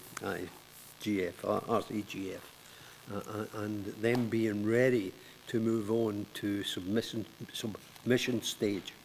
And in this report, we're seeing that they're moved back into other ensuing years. And so I've asked Lorna, have we got the capacity to deliver these projects and get them shovel ready, so that irrespective of the turnaround period, that we've got them there ready just again, or may require just a bit of tweaking in terms of meeting the criteria of the funding source. Yeah, thanks, Willie. I'm not going to ask you, Melissa. I see Simon's on the call, and ask him because I think he is overall. I'll pick it up. Oh, Lorna's going to pick it up. Okay. Thanks. In terms of the programme, a lot of the programme is about us working with other organisations, either community groups or business, to develop their projects, and it's about capacity building. And if you recall, Willie, members put £250,000 a year from this fund, Economic Development Asset Class Fund, to support project development within organisations that they can bid, and we're well oversubscribed for that. So capacity in general in the region is really challenged around this, but we're working really hard to bring forward all the projects. So the Council's intervention through the team and the resources the Council can either secure directly or encourage and support projects to achieve is at the core of that. So it is getting a pipeline of projects together. It's not about exclusion of projects, but when will they be ready for investment, and can we help them to get there? So the projects that are in front of you in RCGF, we've been working with for a number of years to get to this stage. So it is capacity, not just in the Council, but capacity in the community projects has been significantly enhanced by the Council's support and investment through that. But it remains a piece of work for us that we continue to work on. Welcome back, Willie. Please, and I do accept what Lorna's saying, and only yesterday I spent a pleasant afternoon doing Drumore, and looking at that and how we could develop that as an area, the South Rins. But you're dealing with volunteers, and you're right in terms of building their capacity, but they do need a great deal of assistance. And I just wondered if the Shared Prosperity Fund and Place Fund may be a way of doing this, rather than, that's why I'm asking about capacity, not as a criticism of the team, but should we be looking at that in terms of area by area, in some kind of development work, or to work with these groups, to work up that project so that it can be ready, rather than seeing it being slipped year after year. Just a thought, and whether we have some feedback on that. Lorna? So from the Council's perspective, in terms of resources, members have got place officers, economic development officers working with the ward officers on the ground to support community groups and organisations develop their projects, and through actual financial resources that we've been able to secure to develop aspects of their projects. But it is a challenge, and we'll continue to do that. And I think Shared Prosperity Fund is just one of the other sources that we can look towards, and the investment plan does indicate one of the areas of investment is around placemaking and support. So you're absolutely correct, Willie. Thanks, Willie. Any other members?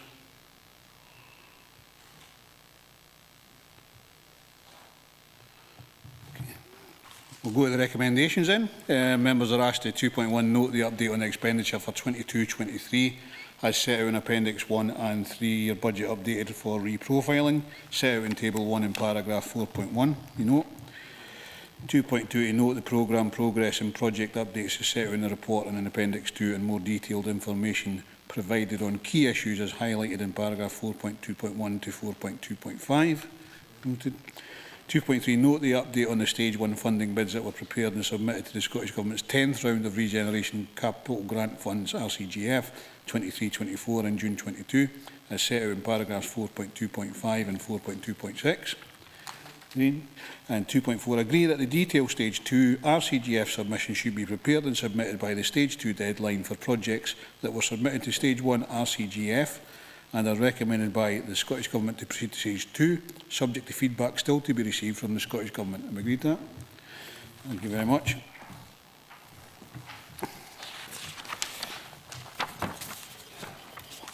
We'll then go on to item 16, which is the Countryside and Environmental Projects Report by Head of Economy and Development. This report provides members with a progress update on the work of the environmental team, future project developments and funding opportunities. Simon Fieldhouse is here to assist if members have any questions. Unless, Simon, you've got anything to add to the report? Nothing to add at this stage, Chair. Thank you very much. Members? Doogie? Well, if you come in after Dougie, all right. Thanks, Chair. Thanks for your report, Simon. Simon, a number of the environmental related projects that are listed on page 261 and 262. I know that your team work closely with the biosphere team in delivering these projects. I'm also aware that there's been very little progress in terms of the new building that was planned to be built in land formerly owned by the council in Dalry.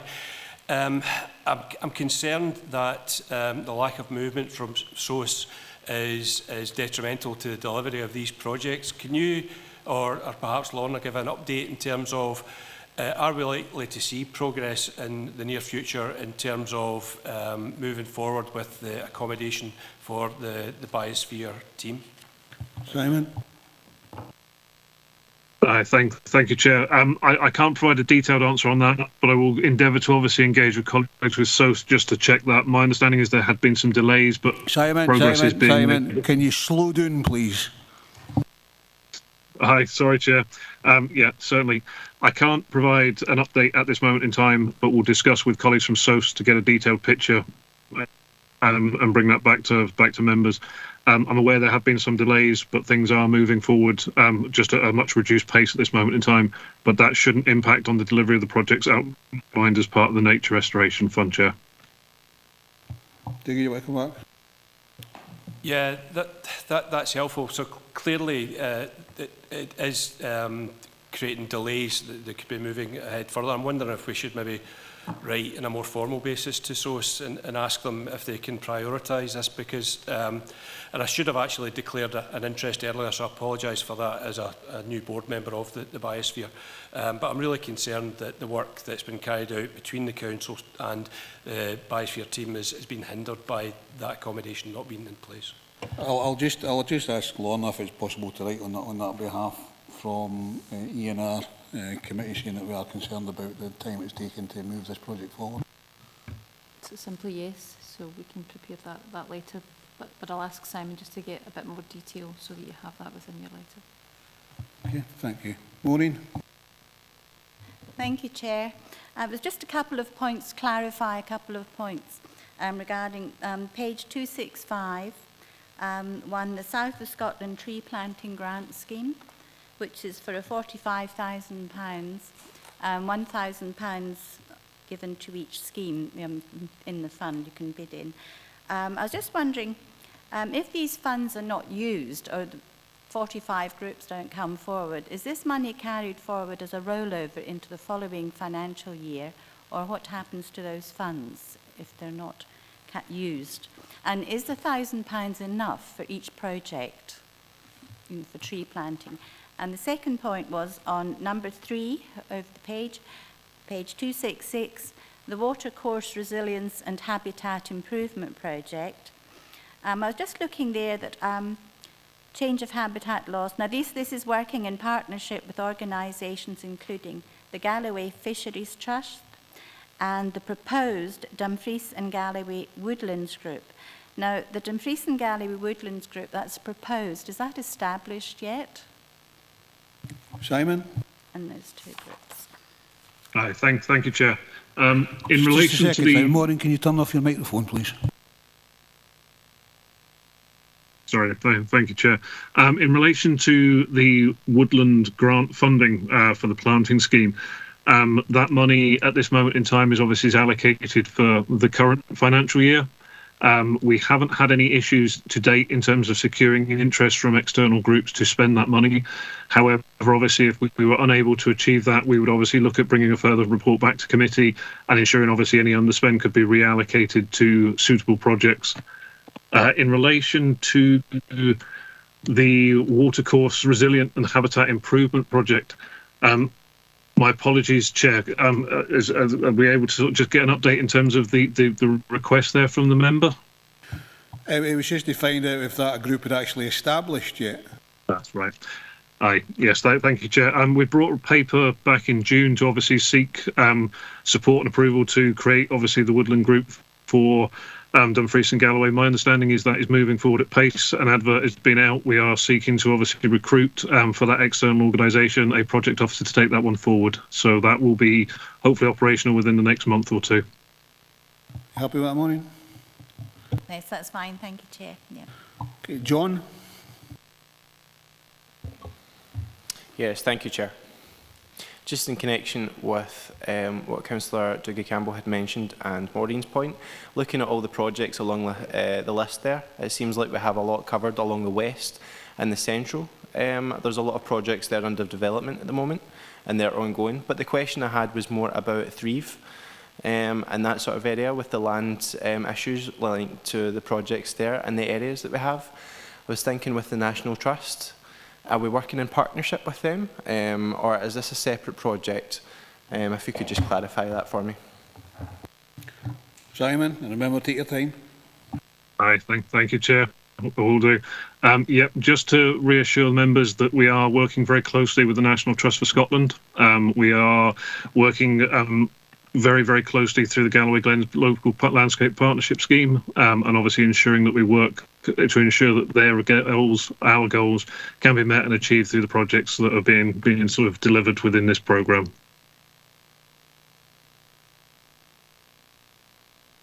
Stephen? Yeah, thanks, Chair. I'm just sort of conscious of the range of programmes that we're looking at here, and it did come up at COSLA where we were able to feed in on Dumfries and Galloway Council's behalf that the climate emergency team could contribute a great deal in terms of the national monitoring tools in relation to various things to do with climate, biodiversity, etc. I'm just sort of wondering, are you getting any traction at a national level, and is that something that you need our local support with? Thank you. Simon? Aye, thank you, Chair. We're getting some traction, but obviously any support we can get to obviously identify where we are being more innovative, or we're leading the way, or we're looking at cross-cutting and collaborative opportunities are always appreciated, Chair. Yes, Stephen. Willie? Yeah, Chair, I'm looking at page 262, 4.2. Black Stink restoration in Stranraer, and it's the first time I've known that the Black Stink is a river. However, that's maybe just a side issue. It's actually the only people that would actually regard it as a river were the ones that did suffer the flooding, and they felt it was a river, but it's the Black Stink burn. But the issue here, diverging slightly, is that can I get an assurance that this work that's going on by SEPA will not delay the work that's required for the flood prevention?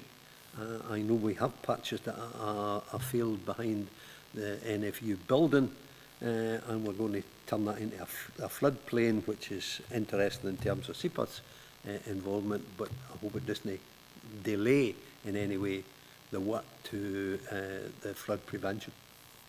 Simon, can you give that confidence? Aye, thank you, Chair. Yes, I can. I think the coming together of this project helps to ensure, obviously, that SEPA, our flood team, are working closer together to ensure we can deliver against the timescales. Thank you. Any other members? Andy? Thanks very much. I'm clear I support everything. It's in the report here, but I'm missing some near the last 10 years, but nothing east of the Nith seems to be included. So what are the plans for half the region that's not been looked at this moment in time? Simon from Dumfries East. Aye, thank you, Chair. Yes, obviously there has been a focus to the west to reflect the resources that we've been able to secure through external funded projects, such as the Rins Coastal Trail and also the Galloway Glens project, which have been significant drivers to generate that collaborative work with community organisations. We are looking at developing, and we'll bring back a further report to the committee about how we can obviously tackle the east of the region and ensure obviously that we build on some of the success that's there, such as the Langham sort of more buyout and other opportunities in the east of the region, Chair. Happy with that, Andy? Okay, members.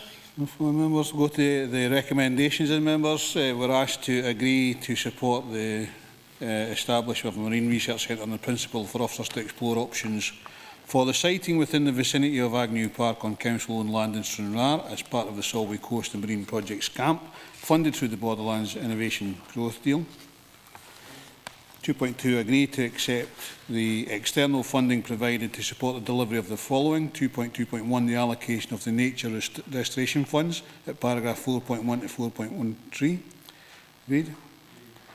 2.2.2, to accept the funding from SEPA and progress the Blank Stank Restoration Project in Stranraer at paragraph 4.2 to 4.2.3, understanding the confidence that was given earlier on to Councillor Scobie that will not stop any of the flood prevention work going on. Yeah, great. Thank you. We'll then go on to item 17, members, which is the former George Hotel Stranraer progress update report by Head of Economy and Development. This report provides an update on progress with the project to redevelop the former George Hotel Stranraer as part of the Reshaping Stranraer and West programme, as well as an update on key activities undertaken to date in connection with this work. The report also provides members with details of next steps and key milestones associated with the project's ongoing development. Melissa McGarry is here to assist if members have any questions. Unless, Melissa, you have anything to add? Yes, thank you, Chair. I do have one thing to add. There is a typo in paragraph 4.6 where it says practical completion of spring 2024. That should actually read practical completion spring 2025. Thank you.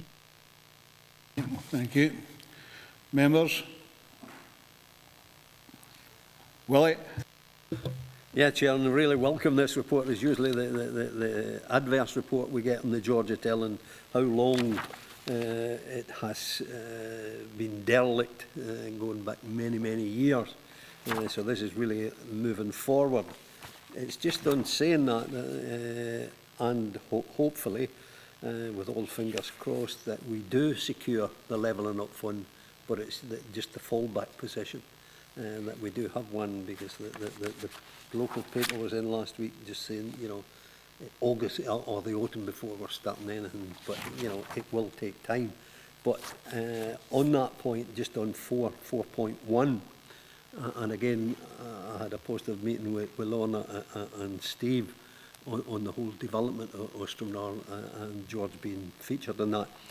It's really so that the community can see it. And I did ask, and I've asked on numerous occasions about a pop-up shop, some way of showing people that we are developing, we are progressing, and also for them to have a feed-in to that in terms of public consultation.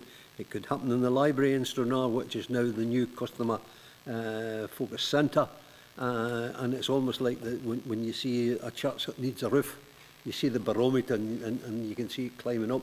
It's along those lines that people can see there is progress being made, and if not, we've got an explanation to give them, and for them to feed in terms of what the proposal could look like.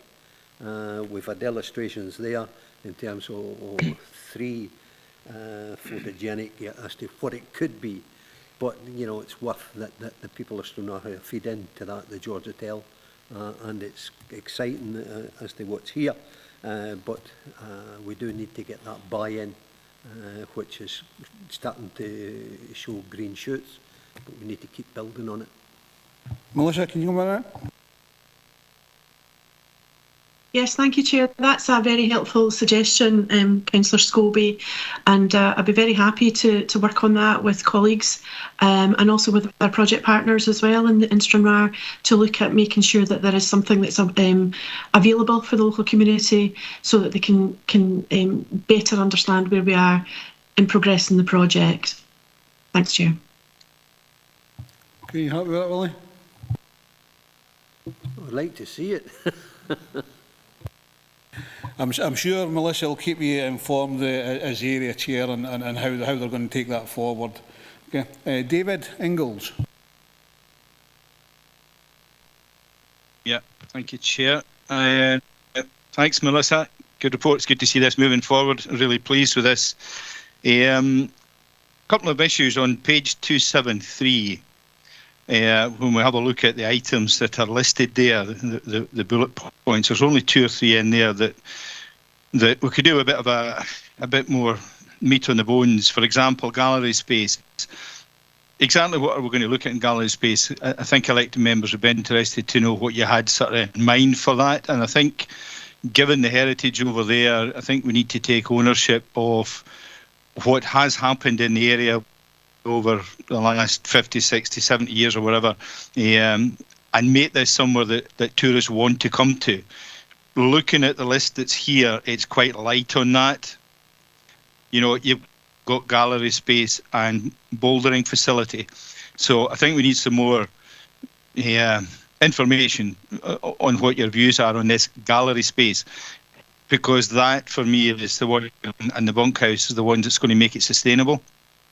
But it's good to see we're moving forward in this. And I take Councillor Scobie's point. Information boards, perhaps, on the hoarding that's outside Detail would be a good idea. You know, we've got 3 or 4 basic drawings here. Just something to let people see that you know, we're working on it and something's happening. But as I say, if this is going to pay for itself and we're going to have a key anchor tourism position at the George Hotel in Stranraer, then we need to develop that, and we need to take ownership, as I say, of what we can offer in that building. Similar to what's happened in Kirkcudbright, you know, the artist town. They've got a fantastic art gallery. They've taken the Dark Sky Park. They've got their planetarium. We need to do something like that in Stranraer as well. Thanks, Melissa. Melissa, can you come on that? Yes, thank you, Chair. Yes. So, absolutely. So the proposals that are sitting before committee today are based on what's called REBA Stage 2. So that's a stage in the technical development of the project, feasibility stage, and were used in order to feed into the LUF bid. The next stages are further technical development, but what we also now need to do is take that wish list and develop a business plan and an operating model, and that's a piece of work that we will be undertaking over the next few months, running alongside the technical development through REBA Stage 3 and REBA Stage 4 towards full business case. So that's a complex piece of work. We will require special support. We also need to ensure that community engagement and the results of that feeds into that process. We will also be including things like market appraisal as part of that to ensure that there's actually a viable business plan based on some evidence that we can gather on other similar projects that have happened elsewhere across the country. The operating model and who's going to operate and how that's going to work as well needs to be fleshed out. There's a process that we need to go through, looking at different options and working with partners in order to bring forward these proposals in such a way that it fleshes out that detail and also give members the assurances that they need that the whole thing will be viable and contribute towards the regeneration of Stranraer. I've highlighted in the report that we did a benefits cost appraisal, indicating that the benefit, the economic benefit per public pound was, I think it's 2.1, which is a very strong public benefit, economic benefit. So we need to make sure that the operating model and the business plan, as well as being financially sustainable, delivers these economic benefits for the local economy as well. So these are interlinked pieces of work, and we will be doing that work over the next few months as in tandem with the technical development of the project, and we will bring you updates on that work in future reports to this committee. Okay, you happy with that, David? Yeah, thank you, Chair. As I say, it's taking ownership and giving it the identity that it requires. You know, given that we sit in an area which has cinematic background, it has a literature background, it has a nautical background, you know, it has a military background. There's a lot of stuff that we could buy into there and make that a focus within this building.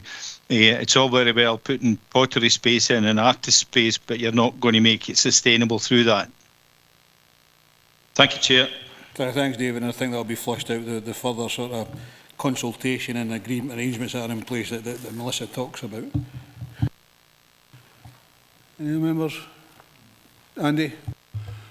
It's on this 30-bed bunkhouse accommodation. I'm assuming that this will go out to tender for somebody to take on that role. because else who's going to manage, maintain, look after the people living there? Melissa?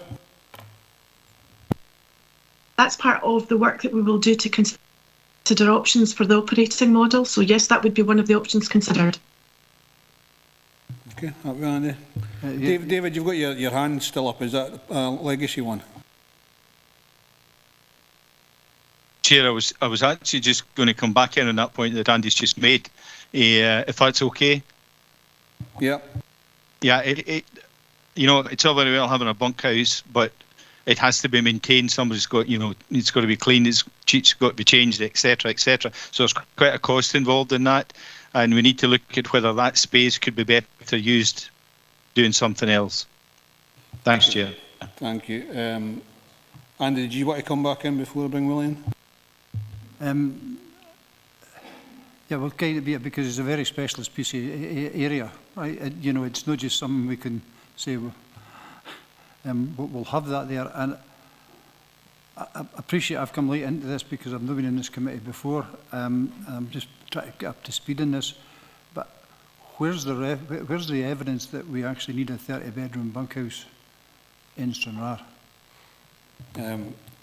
I think there was a lot of discussion during the last 5 years on the George Hotel and where it actually fits within the Stranraer master plan and car and a load of other grants going forward for that, Andy. So there was a suggestion that as part of the hotel, the former hotel, that a place where visitors can come in, like for instance cyclists, people who are involved in the Skiffy Championships and that type of thing, would require, you know, opportunities to bunk up. So there's nothing hard and fast yet. It is part of the programme going forward, and that consultation will continue, I would imagine, Melissa.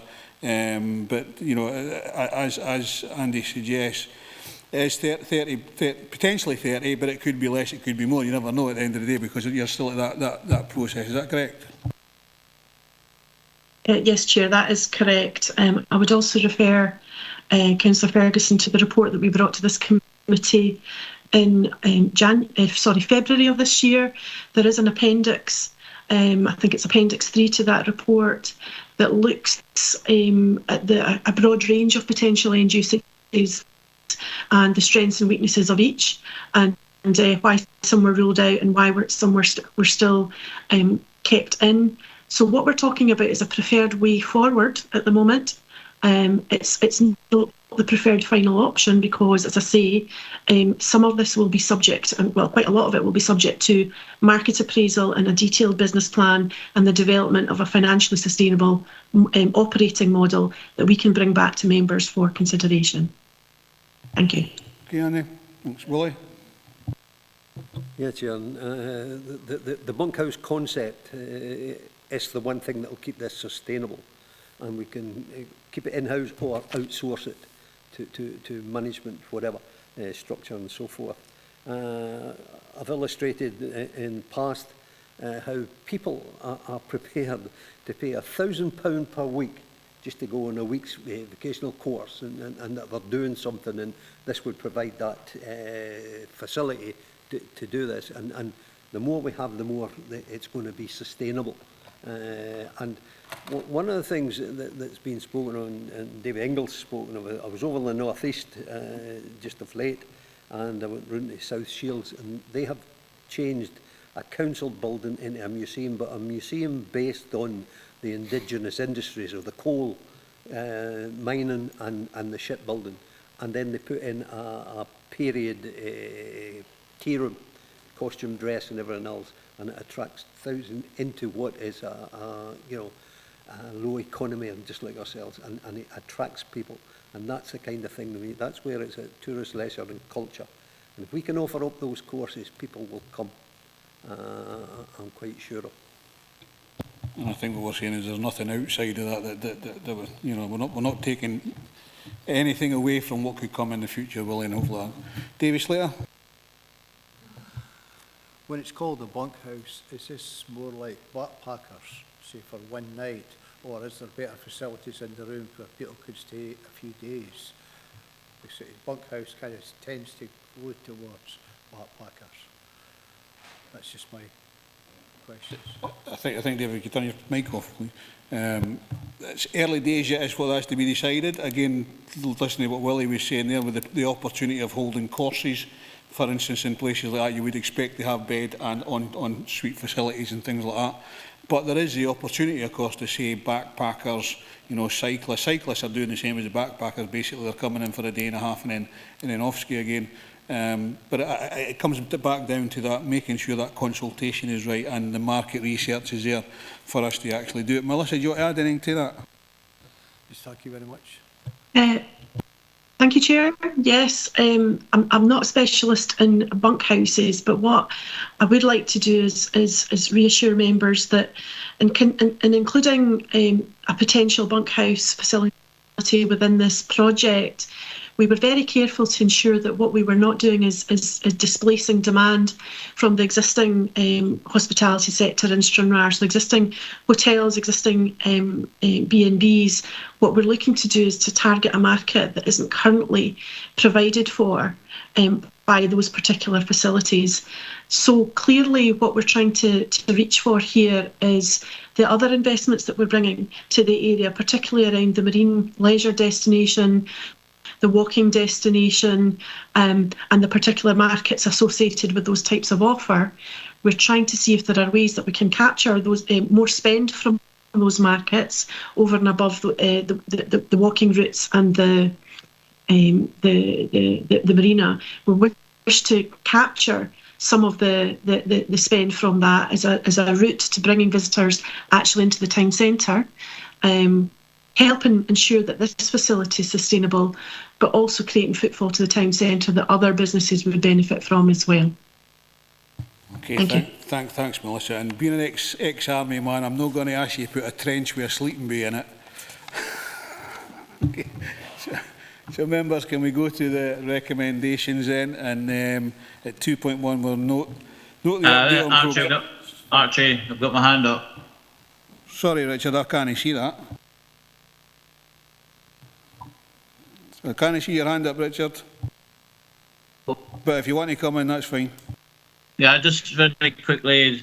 Yeah, if we're going to bring more visitors into Stranraer, then we need good quality accommodation for them. And when we talk about bunkhouses, it's not rough and ready. It'll be en-suite accommodation, which will be which will make people come back to Stranraer in the future. So it's the same in Annan. We're proposing a bunkhouse, and as Willie Scobie said, it's an important part of the business plan because it will bring in income and make the project sustainable. Okay, thank you.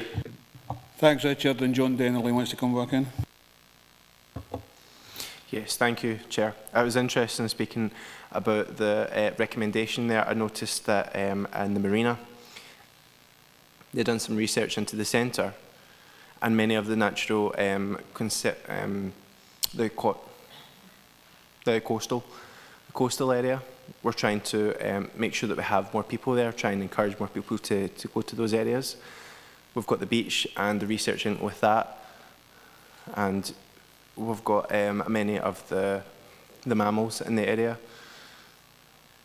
So it's really an eco-tourist place as well, so it will attract more people there.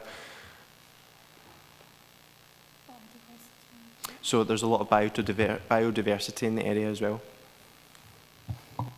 Yeah, thanks for that, John. I mean, we can't dismiss how this will actually input to other projects that are actually going on across the area as well. The coastal path between, you know, Port Patrick and Gretna, for instance, how that's going to be important. Stranraer is obviously very important in that as well. But Melissa, do you want to come back on that interlink with all the other things that John mentions here? Thank you, Chair. I don't really have much to add to that further. Yes, I completely endorse and agree with that point. Repositioning Stranraer as a marine leisure destination, I think, was agreed as far back as 2007. However, obviously things have moved on since then. So as well as these major investments that we're proposing to bring to Stranraer, we want to bring this right up to date. The market clearly has moved on, and and there is a growing market interested in experiencing the natural heritage of Dumfries and Galloway and the west of the region in particular. So yeah, that I think is probably a key factor that's going to influence probably some of the branding in terms of taking this project forward in order to maximise its potential to attract visitors to the area. And that, as I say, will be played out and explained in more detail once we've developed the business plan in a bit more detail. Thank you. Happy with that, John? Thank you. Okay, so we'll move to the recommendation of members at 2.1. Note the update on progress to bring forward redevelopment proposals for the former George Hotel in George Street, Stranraer, as detailed in paragraph 4.1 to 4.8, and in Appendix 1 and Appendix 2. Note with that. 2.2. Agree to receive a further update on project progress at the November 22 meeting of this committee. Happy to agree with that? Thank you very much. We'll now move on to item 18, which is ICT Business Systems Asset Class Capital Programme 22-23. Monitoring report by the Head of People and Transformation. Members are provided with an update information on the ICT Business Systems Asset Class Capital Programme for 2022-23 and progress on spend until the end of June 22. Graham McAlorum is here to assist if members have any questions. Graham, have you got anything to add to the report? Thanks, Chair. No, nothing at this time. Thanks. Stephen? Thanks, Chair. It's just further to what we heard earlier about the priority given to cyber security. And I was just looking at page 283, where there's a line there indicating slippage on that and from last year to this year, and then a sort of reprofile or realignment of budget around cyber security. So it was just really to get an understanding from a financial sense about what's being done further to what we'd heard earlier about the report from Head of Resources. Thank you. Liam? Chair, through yourself. We purchased an additional monitoring tool last year, which worked out less expensive than we had anticipated. So we moved money forward, or brought money forward to this year. And again, we're looking to continue the development of that protection for the council's infrastructure. So again, there's been a reduction in the budget to meet, and the budget now meets the need that we're looking to fulfil this year. Thank you. Okay, thanks, Stephen. Any other members?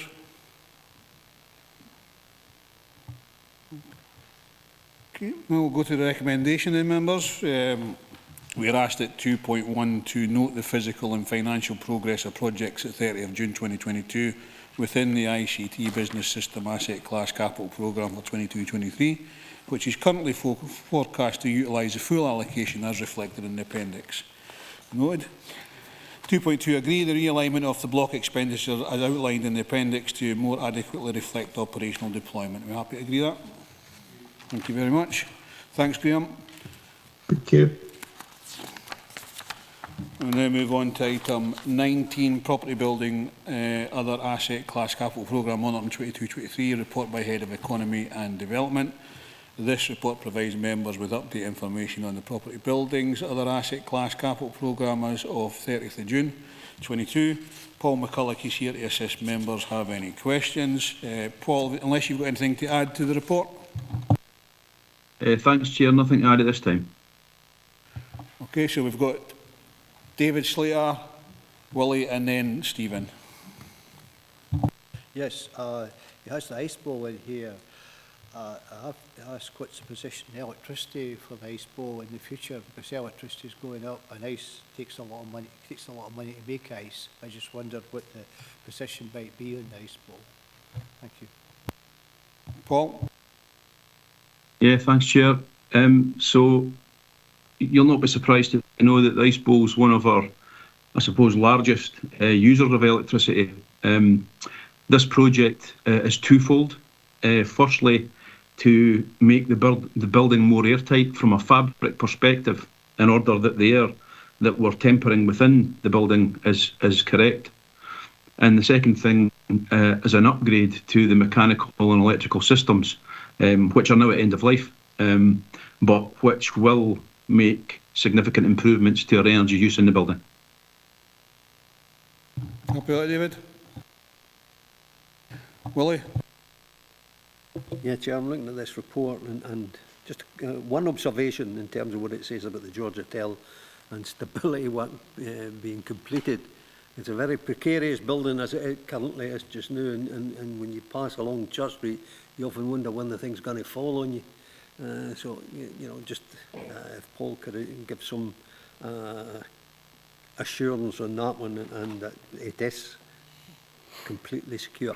Just on analysing, we've got 41 projects there. Of the 41, 7 have been completed, 4 have moved in to 22, 23, 23, 24, with one moving as far as 24, 25. But still to complete, and will be completed in 22, 23, are 27 projects. If we think about the 7 completed up to now, we've only got another 6 months for 22, 23. Are we sure we're going to get all these completed in 22, 23? And should there no be a timeline attached to these, and maybe that for this report to be dissected and put to each of the area committees with timelines as to when these projects are due for completion? So it's to dissect it and put them to the area committee as reports, because they'll have a better handle on the projects that are listed here. Okay, Paul. Thanks, Chair. So, regarding the George Hotel, I can give members assurances that structural engineers have an ongoing monitoring role at the George Hotel, and the building's expected on a regular basis to ensure the structural stability.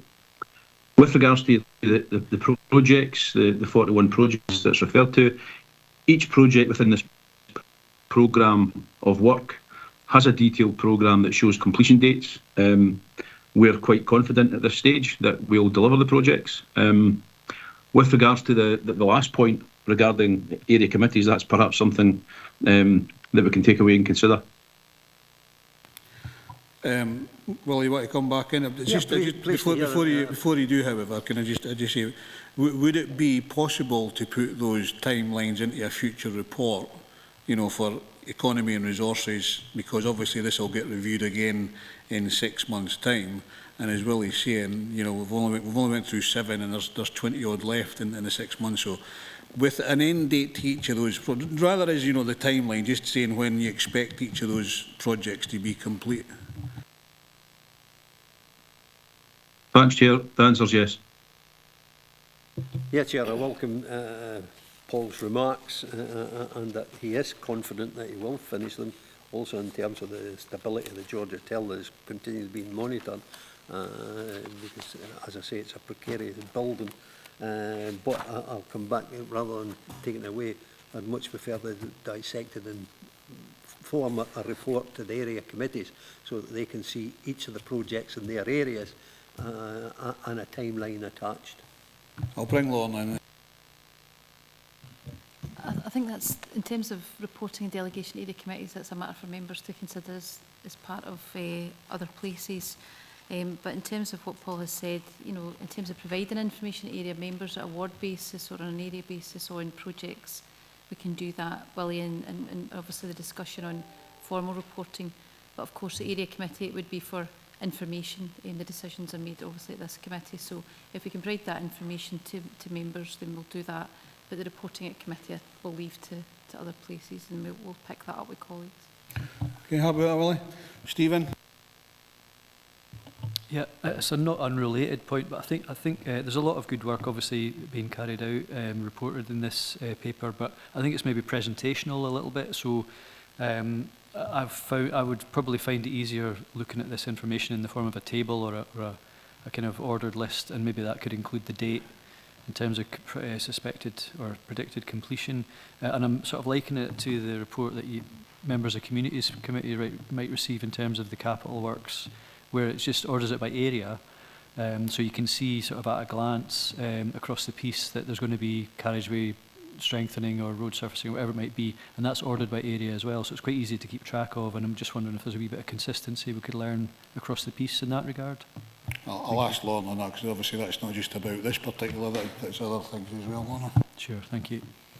Yeah, appreciating also we can provide that information in another format. Paul, correct me if I'm wrong, but a number of our programmes are not around location in place, but they are about so building management systems, roofing repairs. So the programmes are built on that. So it's a bit of a matrix, but we can look at that presentation so that it indicates place within that as well and groups that together. Dougie. Thanks, Chair. It's in relation to the dry rot at New Galloway Town Hall. As members will be aware, the Town Hall has been going through the community asset transfer process by local initiatives in New Galloway, who are going to be essential in terms of the sustainability of the local community and supporting vulnerable people in the community. It was just actually to say thank you to Paul and his team for responding so swiftly on the discovery of the dry rot. Just to thank him, and I know that the members of Ling are hugely appreciative of the council intervention in that. Thank you. Thanks for that compliment. I'm sure we can note that somewhere. Tony. Right, thank you, Chair. Being new councillor, the glossary of terms, and like on page 285, Rhine Psych Centre Stranraer heating upgrade BMS. What is BMS? It's not in the glossary of terms. And there's, as Councillor Thompson said, a clearer way of putting this down, because when we look at replacement boilers, what we're talking about, you know, I'm a new councillor, are we talking gas, are we talking electricity, are we talking biomass? Because I've no idea what these things are. Chair. Thank you, Paul. Thank you, Chair. Yeah, we can certainly look to make sure that any acronyms are detailed. BMS, Building Management System, but I appreciate that detail's not in there, so we'll make sure we include that. And with regards to more generic type works, if we're saying that we're doing replacement boilers, we can be more specific around about the type of boiler and where. Happy with that, Tony? Thank you. Okay. Any other members? Thanks, David, for being here. David Ingalls, he says he'll leave the meeting now. Okay, so we'll go to the recommendations then. At 2.1, we note the financial and physical progress of projects within property buildings other asset class programme, which is currently forecast to spend the full allocation of 4.551 million as approved on the 14th of June 2022 by this committee and as reflected in the appendix to this report. At 2.2, agree the new projects at New Galloway Town Hall, Wayside and the Harthill depots, Buccleuch Halls, Langham, Cargan Towers, greenhouses, calorifier replacements across the estate and dry rot remedial works across the estate as detailed in paragraph 3.5, and that these will be funded from the condition survey funding. Agree that? And 2.3, note that the Finance Procurement Transformation Committee on the 13th of September 2022 will consider the environment of an additional 21k from the property buildings other asset class to the Glenluce Travellers site project as agreed at this committee on the 14th of June 2022. Is that noted? Members, thank you very much for today. I have not been notified of any other urgent business, so can I thank you members for their participation today, and I will bring the meeting to a close in the hope that I will never have to chair it again this 5 years. Thank you.